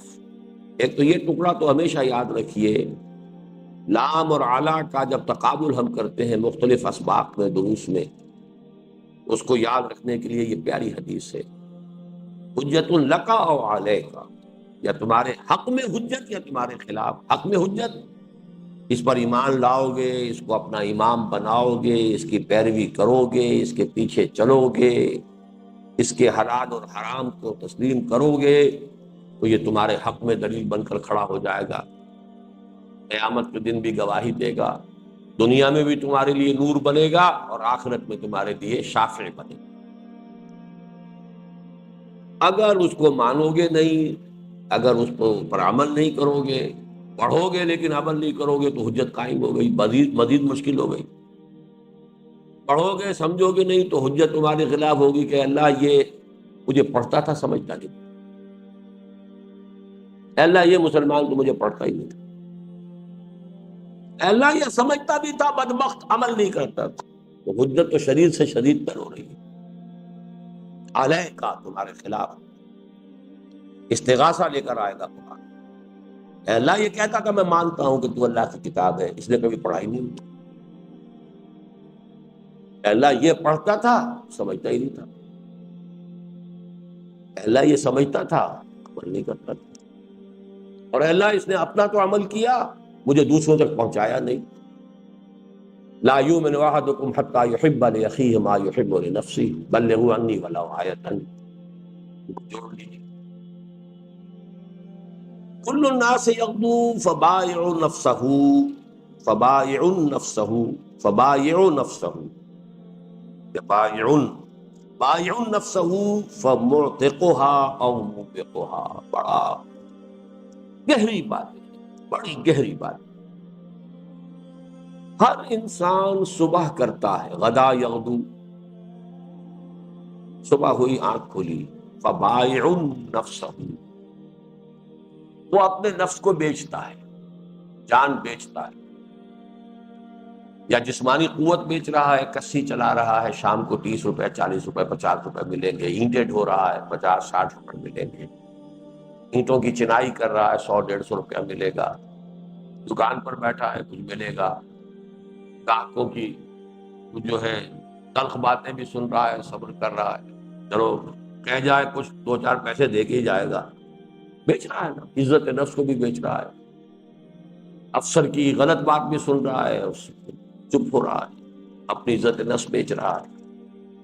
کوئی ڈاکٹر بیٹھا ہوا اپنی صلاحیت جو ہے میڈیکل ایکسپرٹیز وہ بیچ رہا ہے. وکیل اپنا دماغ بیچ رہا ہے، اس نے اپنی وہ آرگیومنٹ کی صلاحیت، قانون دانی، اس کو بیچ رہا. ہر شخص بیچ رہا ہے. فرمائے نفس، انویسٹمنٹ ہو رہی ہے صبح سے شام تک. You are selling yourself. یا یہ کہ فزیکل ایلیمنٹ زیادہ ہے یا مینٹل ایلیمنٹ زیادہ ہے، بیچتا تو ہر شخص ہے اپنے.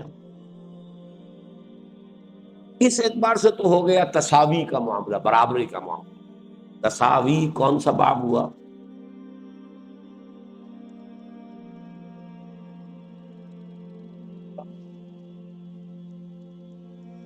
کچے ہیں، میں نے آپ کو بتایا ہے کہ باب 8 پکے ہو جائیں تو آدھی عربی آ جائے گی.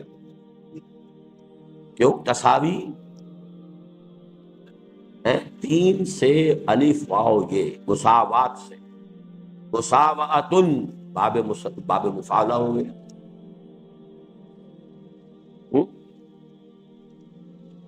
چلیے آگے چلیں. کل الناس یغدو فبائع نفسہ، وہ بیچتا ہے اپنے نفس کو، فموتقها وموبقها، نتیجے دو مختلف نکلتے ہیں. ایک شخص دن بھر اپنی جان بیچتا رہا، اپنی توانائیاں بیچتا رہا، شام کو آیا تو اپنے نفس کو آگ سے چھٹکارا دلا کر آیا.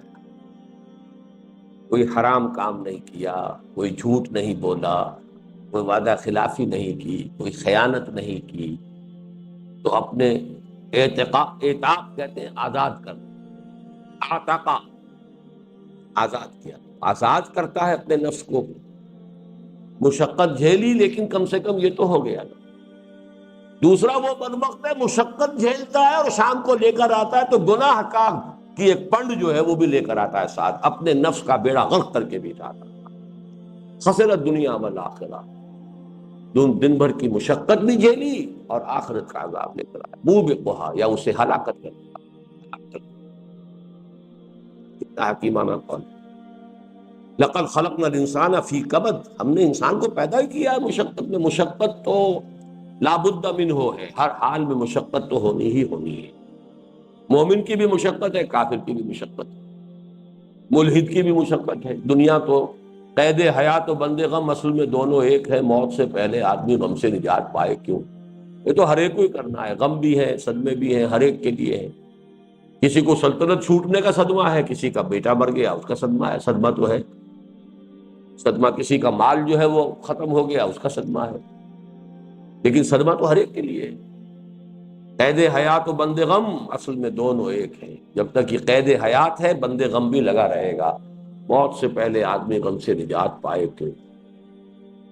لیکن بدبختی در بدبختی کیا ہے کہ اب تو گھبرا کے یہ کہتے ہیں کہ مر جائیں گے، اور مر کے بھی چین نہ آیا تو کدھر جائیں. وہاں جا کر بھی اگر جہنمی کے حوالے کر دیے گئے. یہ ہے اصل فرق سارا. پھر سورۃ العصر کا یہ خلاصہ ہے، اور میرے اس کتاب میں یہ اشعار موجود ہیں. رواہ مسلم، اگلی حدیث بھی چھوڑ دیجئے، یہ بھی تصوف کی حدیث ہے.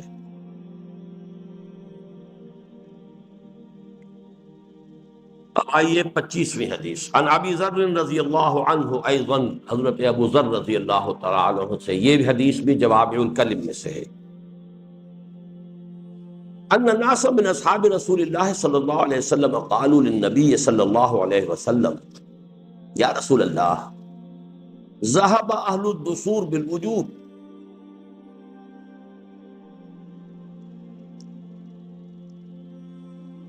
حضور کے صحابہ میں سے کچھ لوگوں نے حضور سے عرض کیا. اب یہاں نا سارا ایک شخص نہیں ہے، اس کو ذہن میں رکھیے.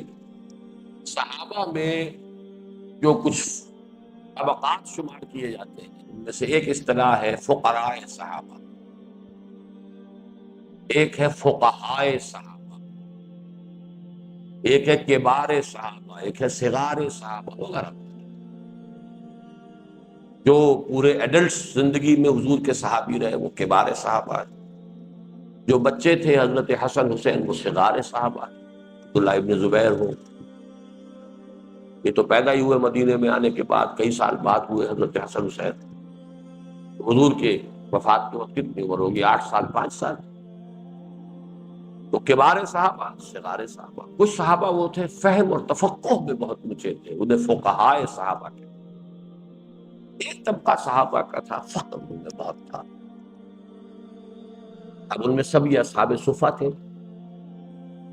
علم، عبادت، جہاد کے لیے ہر وقت تیار. کوئی دھندا کرنا ہی نہیں، کچھ آ گیا اگر صدقات آ گئے کھا لیا، ورنہ خالی پیٹ سو گئے. ان میں سے ابو ذر خود جو ہے جو اس کے راوی ہیں، ابو ذر بہت بڑے فقراء صحابہ میں سر خیل کہا جا سکتا ہے. اب ان کو ایک اشکال لاحق ہوا کہ دین کے اعمال جو ہے، نمازیں ہیں وہ ہم بھی پڑھتے ہیں، یہ دولت مند بھی پڑھتے ہیں. عبد الرحمن ابن عوف بھی پڑھتا ہے، طلحہ اور زبیر بھی پڑھتے ہیں، عثمان غنی بھی پڑھتے ہیں. برابر ہو گئے ہم. ان کے پاس مال ہے، یہ صدقہ و خیرات کرتے ہیں، ہمارے پاس مال نہیں، ہم تو رہ گئے نا پیچھے. اشکال پیدا ہوا کہ نہیں؟ اس سے ایک بات تو یہ سامنے آئی کہ نیکیوں میں مسابقت کا جذبہ ناپسندیدہ نہیں، پسندیدہ ہے. فاستبقوا الخیرات، نیکیوں میں، بھلائیوں میں، درجات بلند حاصل کرنے میں ایک دوسرے سے آگے کوشش کرو، بڑھو۔ دنیا میں ایک دوسرے سے آگے بڑھنے کی کوشش نہ کرو، آخرت میں، نیکی میں، بھلائی میں، دینداری میں، دعوت دین میں، اقامت دین کی جدوجہد میں آگے بڑھو۔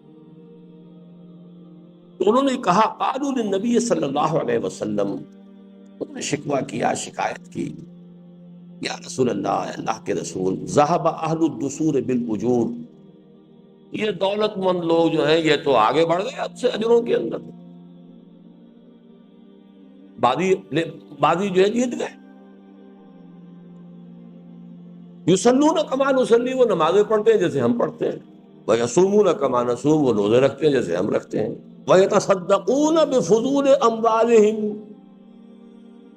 اور وہ اپنے فضول اموال، اب یہ فضول اردو والا فضول نہیں ہے، فاضل اموال، فاضل، قول العفو ہے نا، یہ شے فاضل، یہ اپنے فاضل مال صرف کرتے ہیں، اللہ صدقہ دیتے ہیں۔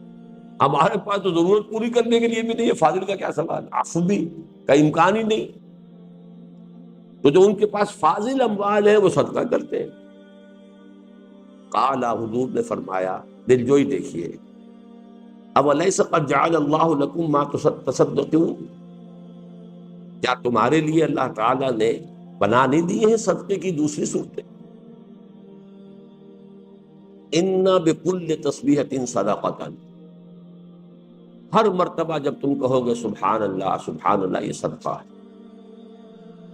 وکل تکبیرۃ، ان بکل، اسی لیے یہاں پھر کل کہا جائے گا، با کا عمل چلے گا، وکل تکبیرۃ صدقۃ، اور یقیناً ہر مرتبہ اللہ اکبر کہنا ایک صدقہ ہے، وکل تحمیدۃ صدقۃ، اور ہر مرتبہ الحمدللہ کہنا صدقہ ہے،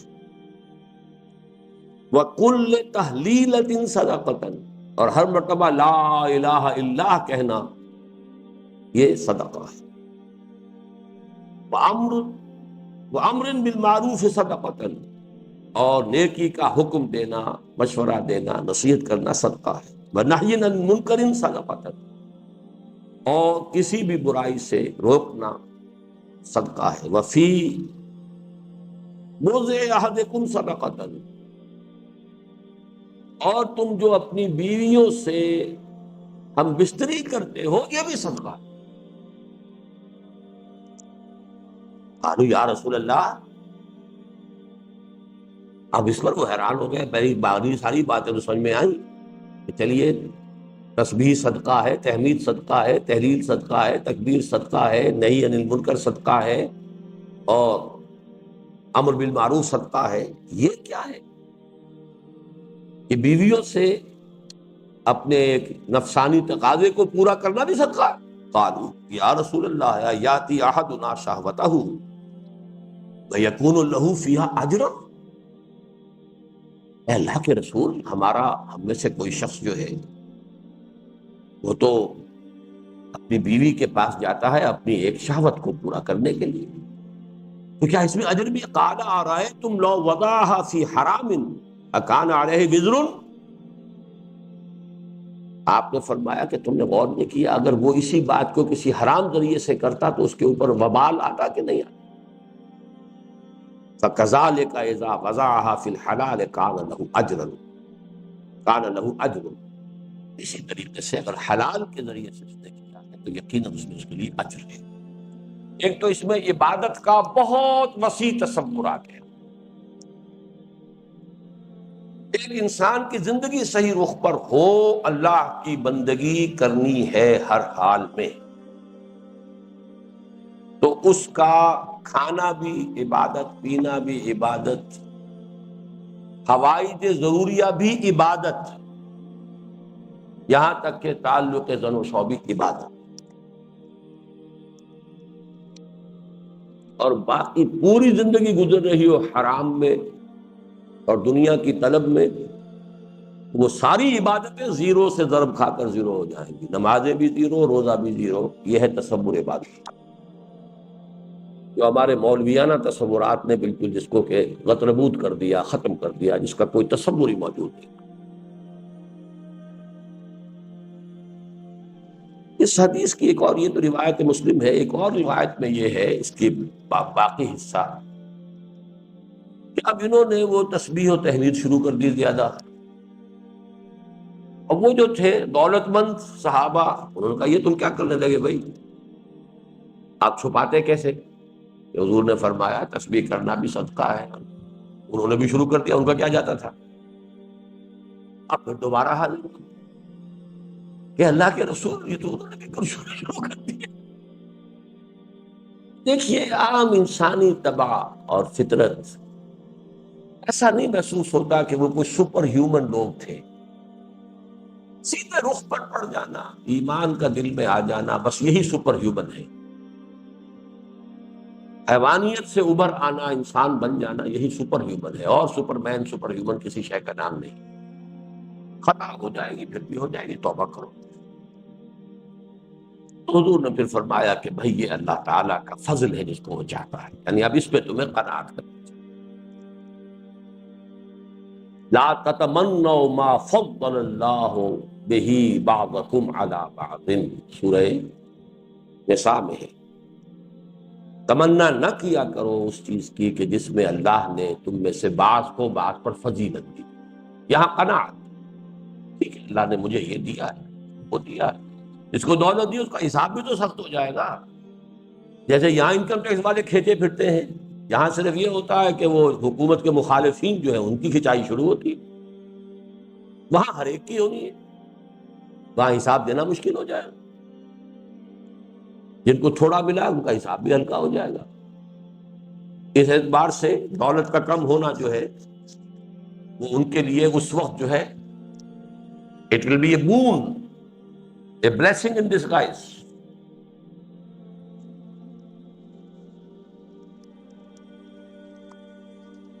عن ابی ہریرہ رضی اللہ عنہ قال، حضرت ابو ہریرہ ہی سے ایک اور روایت ہے، فرماتے ہیں قال رسول اللہ صلی اللہ علیہ وسلم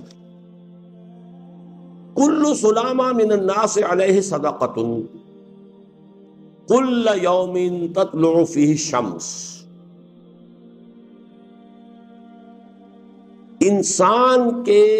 انسانوں کے ہر جوڑ پر ایک صدقہ واجب ہے، ہر روز جو طلوع ہوتا ہے تو ہر جوڑ کا صدقہ۔ یہ انگلی کا جوڑ ہی اگر لاک ہو جاتا، آج صبح آپ اٹھتے ہو یہ لاک ہے تو کیا ہوتا؟ گھٹنا لاک ہو جاتا، کونی لاک ہو جاتی۔ صبح کو انسان اٹھے کہ میں بھلا چنگا ہوں، کل یوم تطلع فیہ الشمس، ہر دن جس میں کہ سورج جو ہے طلوع ہوتا ہے اس میں ہر جوڑ پر ایک صدقہ واجب۔ اس کو شیخ سعدی نے بہت عمدگی سے کہا ہے، ہر سانس جب انسان کے اندر جاتا ہے موجب تقویت ہوتا ہے، آکسیجن گئی قوت ملی، اسی کو برن کریں گے انرجی ملے گی۔ سانس باہر نکلتا ہے یہ صفائی کا ذریعہ بنتا ہے، کاربن ڈائی آکسائڈ اور بہت سی چیزیں نکل گئی۔ بس پر ہر نفس 2 شکر واجب بس، ہر سانس پر 2 مرتبہ شکر کرنا چاہیے۔ ہر سانس اندر گیا موجب تقویت، باہر بنا موجب تنقیح، لہذا پس بر ہر نفس 2 شکر واجب۔ تقریباً اسی طرح کا یہ معاملہ ہے، لیکن اب یہ کیسے صدقے ہوں گے؟ اس صدقے ہی کے جیسے کہ پہلے آ چکا ہے، اسی کی یہ تعریف میں ہے۔ تعدل بین اثنین صدقۃ، 2 آدمیوں کے درمیان عدل کراؤ، فیصلہ کرا دو عدل کے ساتھ، یہ بھی صدقہ ہے۔ تعین الرجل فی دابتہ فتحملہ علیہا اور ترفع لہ علیہا متاعہ صدقۃ،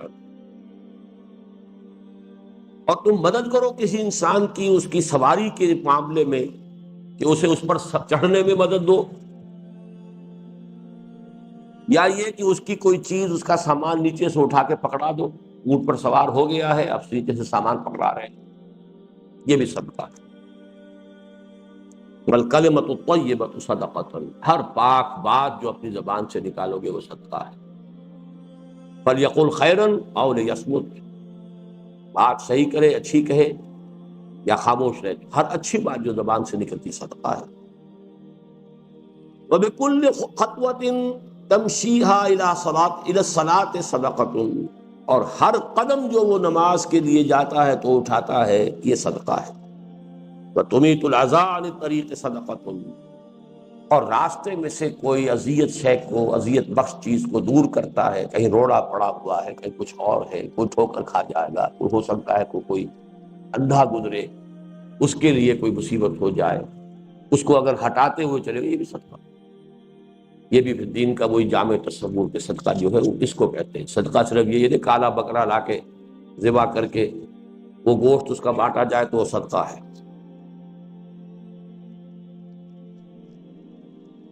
عن النواس بن سمعان رضی اللہ عنہ عن النبی صلی اللہ علیہ وسلم، حضرت نواس ابن سمعان رضی اللہ عنہ حضور صلی اللہ علیہ وسلم سے روایت کرتے ہیں، قال، آپ نے فرمایا، البر حسن الخلق، اصل نیکی حسن اخلاق ہے. اس کو جوڑ لیجئے سبق نمبر 2 کے ساتھ قرآن کے. لیس البر ان تولوا وجوہکم قبل المشرق والمغرب ولکن البر من آمن باللہ الی آخر الآیہ. البر حسن الخلق، حسن اخلاق، حسن معاشرت، حسن معاملت، معاملہ ہے آپس میں صحیح ہو رہا ہے. والاسم ما حاک فی نفسک وکرہت ان یطلع علیہ الناس. یہ پھر وہی مضمون آ گیا جو پہلے آ گیا تھا. دع ما یریبک الی ما لا یریب، ہر اس چیز کو چھوڑ دو جس سے تمہارے اندر خلجان پیدا ہو جائے، اس چیز کو قبول کرو، اختیار کرو جس سے خلجان نہ ہو. الاسم ما حاک فی صدرک، گناہ وہ ہے جو تمہارے سینے میں خلجان اور خلش پیدا.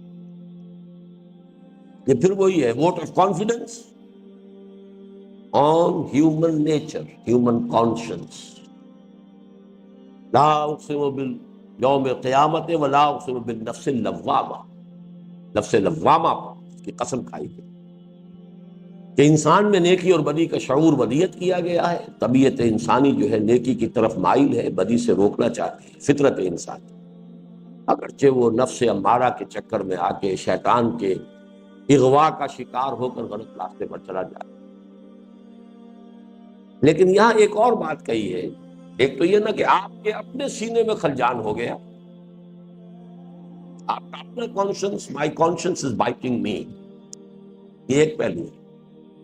دوسرا پہلو آیا ہے، یہ سب سے زیادہ گہری حکمت ہے، اور اس کو وہی شخص سمجھے گا کہ جو جدید جو نظریات ہیں نفسیات کے، ان میں سے ینگ کے فلسفے کو جانتا ہے. ہر انسان کا ایک تحت الشعور ہے، ایک شعور ہے، ایک تحت الشعور ہے.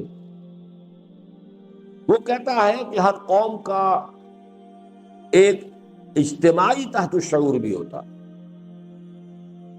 کلیکٹو سب کانشیس مائنڈ. ایک ہر انسان کا انفرادی کانشنس ہے، ایک نوع انسانی کا کلیکٹو کانشنس بھی، اجتماعی ضمیر. لہذا دوسری بات فرمائی، وَكَرِهْتَ، تجھے یہ ناپسند ہو کہ أَن يَطَّلِعَ عَلَيْهِ النَّاسُ، کہ لوگ اس پر مطلع ہو جائیں. اس کا کیا مطلب ہے کہ لوگوں کا وہ کلیکٹو کانشنس بھی جو ہے وہ بھی صحیح ہوتا ہے.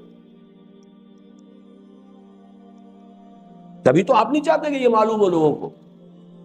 مطلب ہے آپ کو معلوم ہے کہ لوگوں کی جو اجتماعی تحت الشعور یا اجتماعی جو اس کا ضمیر ہے، کانشنس ہے، وہ بھی صحیح ہوتا.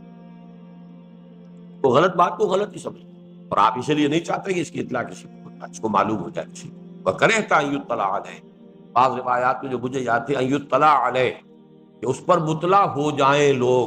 یہاں پر بجائے مجہول کے معروف صیغہ ہے ان یطلع علیہ الناس، کہ لوگ اس پر مطلع ہو جائیں، لوگوں کو اس کی اطلاع ہو جائے، لوگوں کے علم میں آ جائے یہ بات.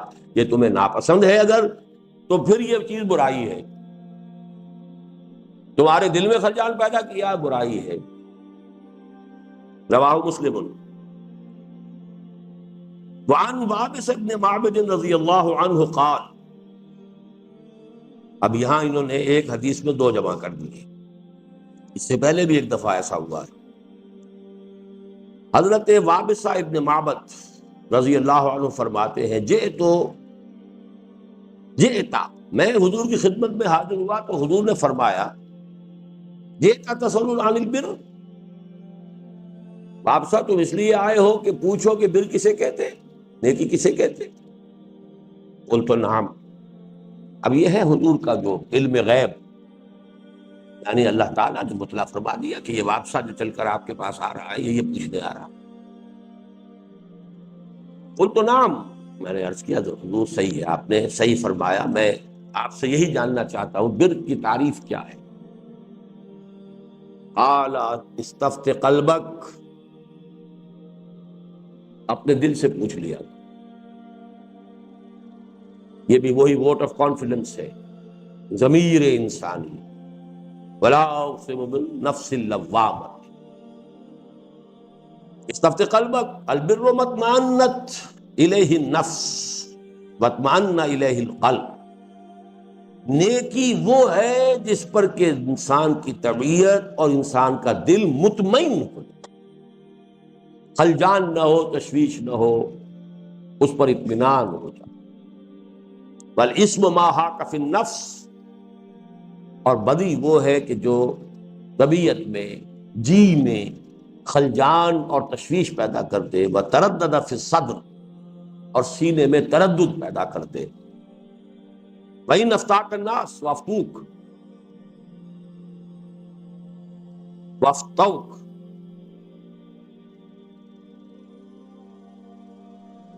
چاہے لوگ تمہیں فتویٰ دے دیں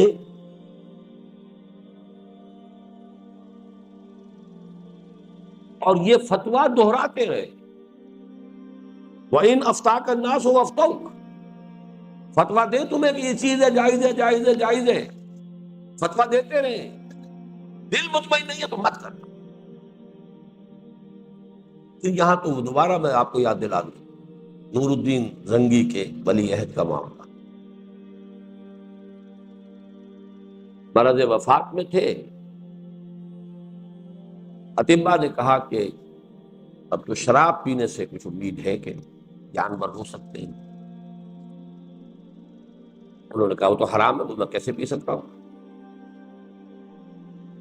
فرمایا کہ یہ تو جائز ہے، لاؤ کسی مفتی کا فتویٰ، جان بچانے کے لیے تو حرام سے کھائی جا سکتی ہے۔ مفتی صاحب کا فتویٰ آ گیا کہ ہو سکتا ہے دوسرے مسلک میں ناجائز ہے۔ چاروں مسالک کے مفتی حضرات کا فتویٰ آ گیا، انہوں نے چاروں کو بلا لیا۔ میرے دو سوالوں کا جواب دو، اگر اللہ مجھے شفا دینا چاہے تو کیا محتاج ہے اس شراب کا کہ اس کے بغیر مجھے شفا نہیں دے سکتا؟ کیا کہتے ہیں؟ منہ لٹکا کر کہا ہو گیا کہ نہیں جی اللہ تو محتاج تو نہیں۔ اچھا اگر اللہ کے علم میں میری موت کا وقت آ گیا ہے، کیا یہ شراب اسے ٹال دے گی؟ پھر منہ لٹکا دیا کہ نہیں اچھا تو نہیں ہے، کھاؤ اپنے یہ فتوے اور دفاع۔ وَإِنْ أَفْتَاكَ النَّاسُ وَأَفْتَوْكَ، فتوے کتنے دیں، اپنے دل کو دیکھو۔ حدیث حسن رویناہ فی مسند الامامین احمد بن حنبل والدارمی باسناد حسن، یہ جو ہے حدیث حسن ہے اور یہ مسند احمد بن حنبل اور مسند دارمی میں ہے۔ 28ویں حدیث ہم پڑھ چکے ہیں، وعظنا رسول اللہ صلی اللہ علیہ وسلم۔ جی جی اچھا، پھر تو کام ہمارا آسان ہو گیا۔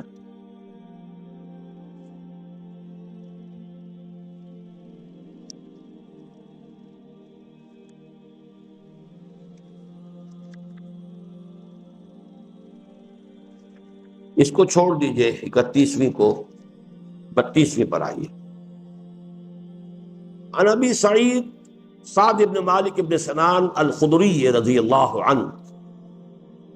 اب دیکھیے یہ ابو سعید خدری کے نام سے مشہور ہے، کنیت کے نام سے. سعید، ابو سعید ان کی کنیت ہے. سعد ابن مالک ان کا نام ہے، سعد ابن مالک ابن سنان، کنیت ابو سعید. عن ابی سعید الخدری رضی اللہ عنہ ان رسول اللہ صلی اللہ علیہ وسلم قال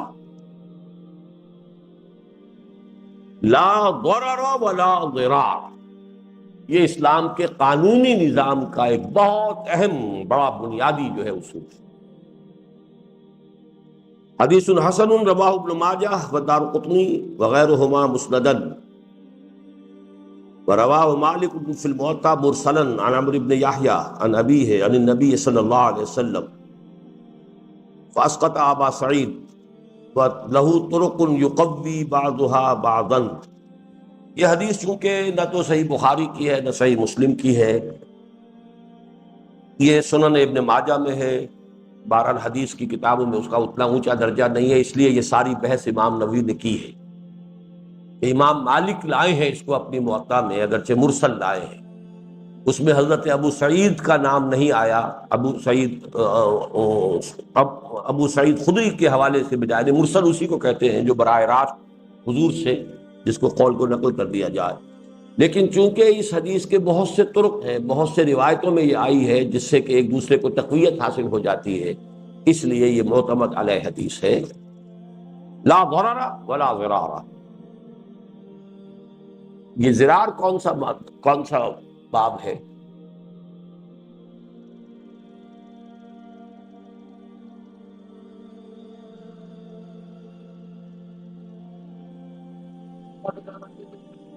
ادرا یضر. اچھا،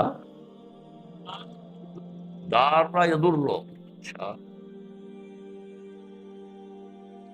تو آپ پاس کم ہو رہے ہیں، فیل زیادہ ہو رہے ہیں. درہ یضر سے ماشاء اللہ کچھ تو ہے. جی، مفاعلہ کا مصدر ہے. صحیح. جیسے مقاتلہ سے قتال، مجاہدہ سے جہاد، منافقہ سے نفاق، مضاررہ مفاعلہ ضرار. لا ضرر ولا ضرار، نہ کسی کو ضرر پہنچاؤ. اب اس میں ضرار جو ہے چونکہ دو فریق ہوتے ہیں، اس کے دونوں معنی ہوں گے. نہ کسی سے ضرر کھاؤ، نہ ضرر پہنچاؤ، نہ کسی کو ضرر پہنچانے دو. تو اپنا بھی ہے تحفظ جو ہے وہ کرو. ایک ترجمہ یہ بھی کیا جاتا ہے کہ ضرر کا بدلہ نہ لو، لیکن میں اسے قوی نہیں سمجھتا. میرے نزدیک صحیح ترجمہ یہی ہے کہ نہ کسی کو چوٹ دو نہ چوٹ کھاؤ. لا ضرر ولا ضرار. اب یہ گویا کہ ہمارے معاملات جو ہیں انسانی، ان کے اندر ایک اصول ہوگا. ہر انسان کو اپنی جان اپنے مال کی تحفظ کا حق حاصل ہے. اسی لیے فرمایا ہے من قتل دون مالہ فہو شہید.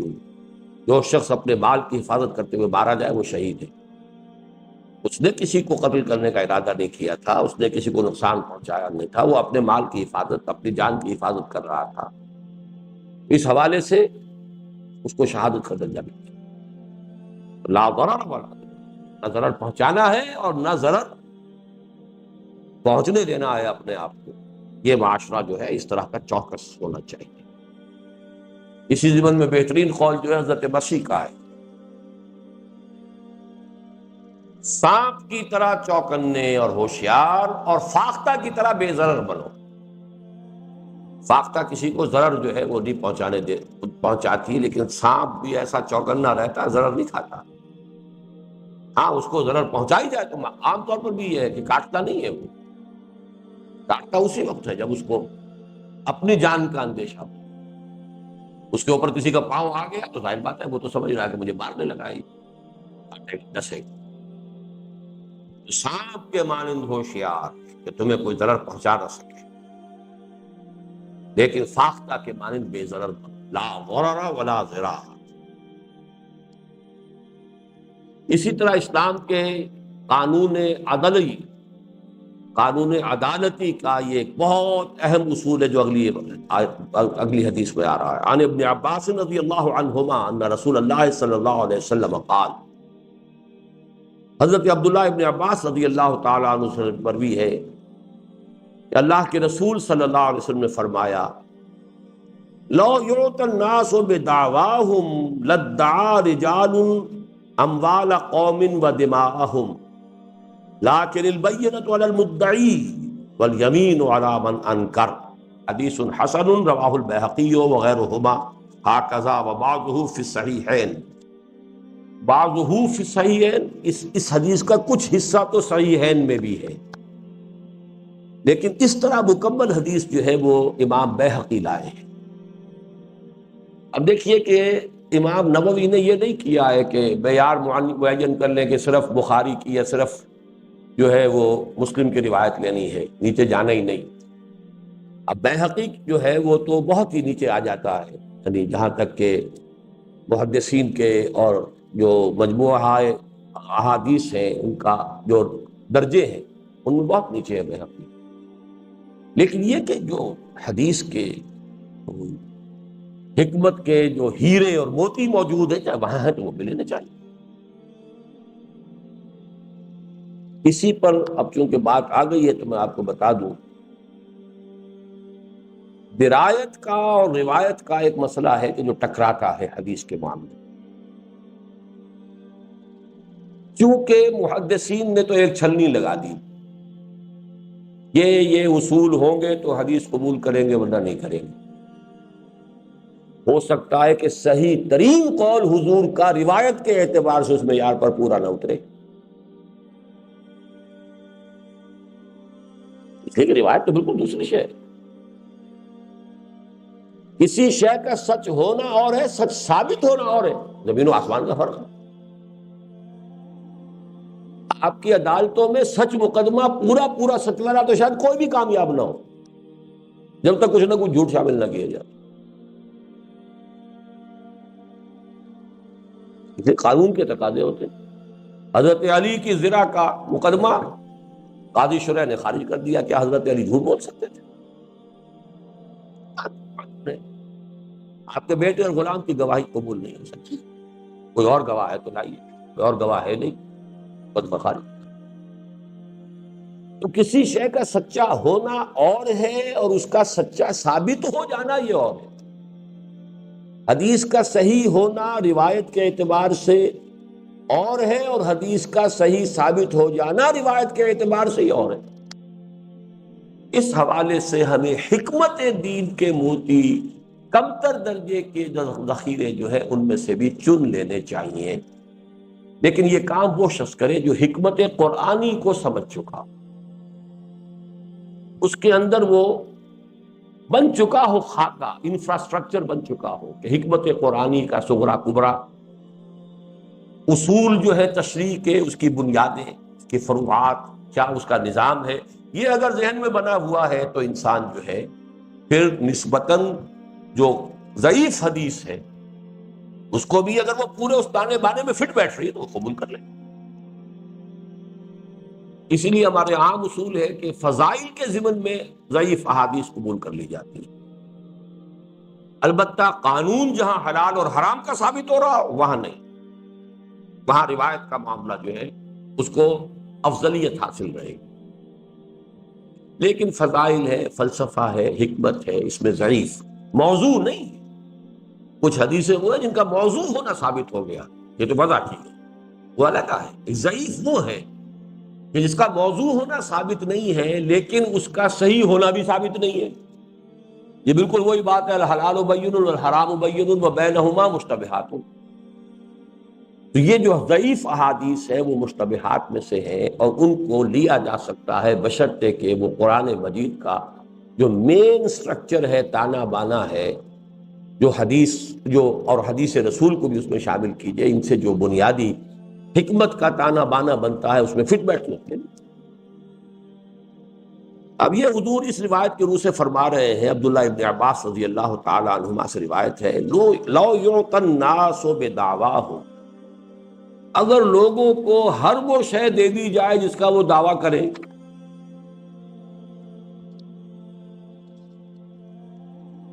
لَادَّعَىٰ رِجَالٌ أَمْوَالَ قَوْمٍ، تو دعویٰ دائر کر دیں گے اور مدعی بن کر کھڑے ہو جائیں گے لوگ اپنی قوم کے سارے اموال کا، وَدِمَاءَهُمْ، اور ان کی جانوں کا، لَٰكِنِ الْبَيِّنَةُ عَلَى الْمُدَّعِي وَالْيَمِينُ عَلَىٰ مَنْ أَنكَرَ۔ یہ ہے اصل میں قانون ہے۔ مدعی کہتا ہے صاحب یہ گلاس میرا ہے، اس کے لیے بینہ ضروری ہوگی کہ وہ ثابت کرے کہ یہ تمہارا ہے، میرے پاس ہے، میرے قبضے میں ہے، مجھے ثابت کرنے کی ضرورت نہیں ہے۔ مدعی جو ہے وہ دعویٰ کہتا ہے ثبوت نہیں ہے، تو میری طرف سے صرف حلف کافی ہوگا کہ میں حلف اٹھاتا ہوں، قسم کھاتا ہوں یہ میری ہے۔ وَالْيَمِينُ عَلَىٰ مَنْ أَنكَرَ، جو انکار کرے، فرض کیجئے کہ کوئی شخص کہتا ہے میرے قبضے میں ہے، کوئی کہتا ہے یہ گلاس میرا ہے، میں انکار ہی نہیں کرتا، اچھا بھائی ٹھیک ہے لے جاؤ، بات ختم ہو گئی، جھگڑا تو خلاص ہو گیا۔ لیکن میرے قبضے میں ایک شے ہے اور وہ کہتا ہے یہ تو میرا ہے، میں کہتا ہوں نہیں ہے، اب اس کو دعویٰ ثابت کرنے کے لیے دلیل لانی پڑے گی، وہ حلف اٹھا دے کہ میں حلف اٹھاتا ہوں میرا، اس سے بات نہیں بنے گی۔ دعویٰ حلف کی بنیاد پر کبھی قبول نہیں کیا جائے، اس کے لیے ثبوت درکار۔ ہاں دعوے کا رد اور انکار کرنے والا صرف حلف اٹھا لے کافی ہو جائے گا، لیکن اگر بینہ لا چکا ہے تو حلف، یہاں اس کا حلف بھی غیر مؤثر ہو جائے گا۔ اگر تو ثبوت آ گیا ہے نا تو حلف اس کا غیر مؤثر ہے، حلف 10 مرتبہ اٹھائے بلکہ اسے غلط حلف کی سزا بھی ملے گی پھر۔ لیکن جب عدم ثبوت ہے، ثبوت نہیں آ سکا ہے، تو صرف دعویٰ جو ہے وہ حلف کی بنیاد پر ثابت نہیں ہوگا، اور عدم ثبوت کے ساتھ دعویٰ جو ہے اس میں مدعا علیہ کا حلف جو ہے اس کی قسم کھا لینا کافی ہے اس کو بچانے۔ بہت اہم، بہت اہم، بہت بنیاد کہ اگر ایسے ہی لوگوں کو جو کچھ کسی پر دعویٰ کر دے، حلف اٹھا لے، میں حلف اٹھاتا ہوں جی یہ زمین تو میری ہے، لے جاؤ بھائی، تو کوئی چھوڑے گا یہاں؟ یہ دنیا جو ہے یہاں اس نظام کو قائم رکھنے کے لیے قانون ہوگا۔ حضرت علی حلف اٹھا لیتے یہ ذرا میری ہے، تو اس کو بیکار تھا حلف، ان کا تو کہنا بھی حلف ہی تھا، لیکن نہیں، بیکار ہے، ثابت آپ کو ثابت کرنا پڑے، اور جب وہ ثابت نہیں کر سکے تو جو مدعا علیہ ہے اس کا حلف کافی ہے۔ ہاں آپ ثابت کر دیتے تو مدعا علیہ کی حلف جو ہے وہ بے معنی ہو جاتا، ثابت کر دیتے، گواہ لے آتا۔ تو لیکن البینۃ علی المدعی والیمین علی من انکر۔ الحدیث الرابع والثلاثون، 34ویں حدیث، یہ تو وہ ہے جو ہمارے پوری دعوت تحریک اس کی بڑی بنیادوں میں سے۔ ان ابی سعید الخدری رضی اللہ عنہ قالت سمعت رسول اللہ، اب آپ نے نوٹ کیا، پھر آ گئی وہ سمعت، میں نے خود سنا۔ بعض حدیثیں آئی ان اس کے اندر احتمال بہرحال پیدا ہو جاتا ہے کہ شاید براہ راست خود نہ سنا ہو، کسی اور صحابی نے بتایا ہو کہ حضور نے یہ فرمایا، لیکن یہاں جب سمعت رسول اللہ صلی اللہ علیہ وسلم یقول، میں نے خود سنا اللہ کے رسول صلی اللہ علیہ وسلم کو فرماتے ہوئے، من رأى منکم منکرا فلیغیرہ بیدہ فإن لم یستطع فبلسانہ فإن لم یستطع فبقلبہ وذلک اضعف الایمان۔ تم میں سے جو کوئی شخص کسی منکر کو دیکھے، منکرن، اب اس میں دو احتمالات ہیں، نکرہ ہے یہ، کوئی منکر، اور منکرن اگر اس کو تفخیم مانا جائے تو بڑا منکر، چھوٹے چھوٹے منکرات کے اوپر جسے ہم کہتے ہیں خوردہ گیری، وہ بھی اچھی نہیں ہوتی، اس میں آپ واعظ کہیں گے، نصیحت کریں گے، کچھ سمجھا دیں گے، کبھی چشم پوشی سے بھی کام لینا بہتر ہوتا ہے اس میں۔ وَإِن تَعْفُوا وَتَصْفَحُوا وَتَغْفِرُوا، دیکھا اندیکھا بھی کر دیا جائے، لیکن بڑا منکر ہے تو پھر لیکن دوسرا یہ کہ اس کو عام سمجھا جائے تو ہر بدی کے اوپر بھی اس کا اطلاق ہوگا. فَلْيُغَيِّرْهُ بِيَدِهِ، اس پر لازم ہے کہ اسے اپنے ہاتھ سے بدل دے. منکر کو بدلنا نیکی سے، معروف سے. منکر کے مقابلے میں کیا ہوگا؟ معروف. فَلْيُغَيِّرْهُ بِيَدِهِ، اسی کو انقلاب بھی کہتے ہیں. انقلاب کے معنی بدلنا ہی ہے. انقلبا، لوٹ جانا، پلٹ جانا، بدل جانا. فَإِن لَمْ يَسْتَطِعْ فَبِلِسَانِهِ، اگر استطاعت نہ رکھتا ہو تو زبان سے. وَإِن لَمْ يَسْتَطِعْ فَبِقَلْبِهِ، اگر اس کی بھی استطاعت نہ ہو تو دل سے. فَذَلِكَ أَضْعَفُ الْإِيمَانِ، اور یہ ایمان کا کمزور ترین درجہ ہے. رواه مسلم، مسلم شریف کی روایت ہے. اس حدیث میں جو ایک خاص نقطہ نوٹ کیجئے، استطاعت یا عدم استطاعت کے دو پہلو ہو سکتے ہیں. عام طور پر اس کا صرف ایک پہلو نگاہوں کے سامنے رہتا ہے. اس حدیث کا اہم تر حصہ اسی وجہ سے نگاہوں سے اوجھل ہو جاتا ہے. عدم استطاعت کا ایک پہلو ہو سکتا ہے داخلی، انفرادی. ہمت نہیں ہے. بڑی سے بڑی بات یہ ہے نا کہ آپ کہیں گے تو مار دیں گے، کوئی بات نہیں. کلمہ خیر سے اگر قتل ہو جائے تو کیا بات ہے. ایک یہ کہ ہمت نہ ہونا، ایک حکمت کے تحت کہ ابھی اس کے لیے ماحول سازگار نہیں ہے، ہمیں اس بدی کو روکنے کے لیے اجتماعی قوت فراہم کرنی ہوگی. استطاعت اجتماعی، یہ داخلی نہیں ہے، یہ خارجی ہے. حضور کی ہمت میں پہلے دن سے کوئی کمی نہیں ہو سکتی. اور حضور نے اگر 10 صحابہ کو بھی حکم دیا ہوتا کہ جاؤ سارے بت توڑ دو، دیر کیا لگتی تھی؟ 10 منٹ میں صفایا ہو جاتا. زیادہ ان 10 کے جو ہے تکہ بوٹی کر دیتے. ہو سکتا ہے کہ 10 کے علاوہ اور 20 کو بھی تکہ بوٹی کرتے تو 70 تو احد میں بھی شہید ہو گئے، اور 70 جو ہے وہ بیر معونہ، کون سا وہ بیر، اس میں شہید کر دیے گئے اصحاب صفہ. یہ کون سی بڑی بات. تو یہ عدم استطاعت داخلی تو یہ کہ اپنے اندر ہمت نہیں ہے. تو ٹھیک ہے، اگر اس کی ہمت نہیں ہے، طاقت استعمال کرنے کی آپ میں ہمت نہیں ہے کہ جان کا خطرہ ہے، چلیے پھر زبان سے تو کہو بھائی کہ لوگ اتنے آفنڈ نہ ہو جائیں گے میری جان ہی لے لیں. کہو تو صحیح. اور ظاہر بات ہے لسان میں درخواست کا انداز بھی ہو سکتا ہے، نصیحت کا انداز بھی ہو سکتا ہے، ملائمت بھی ہو سکتی ہے. قولا لہو قولا لینا، جا کے بات کرنا، نرم انداز میں کرنا.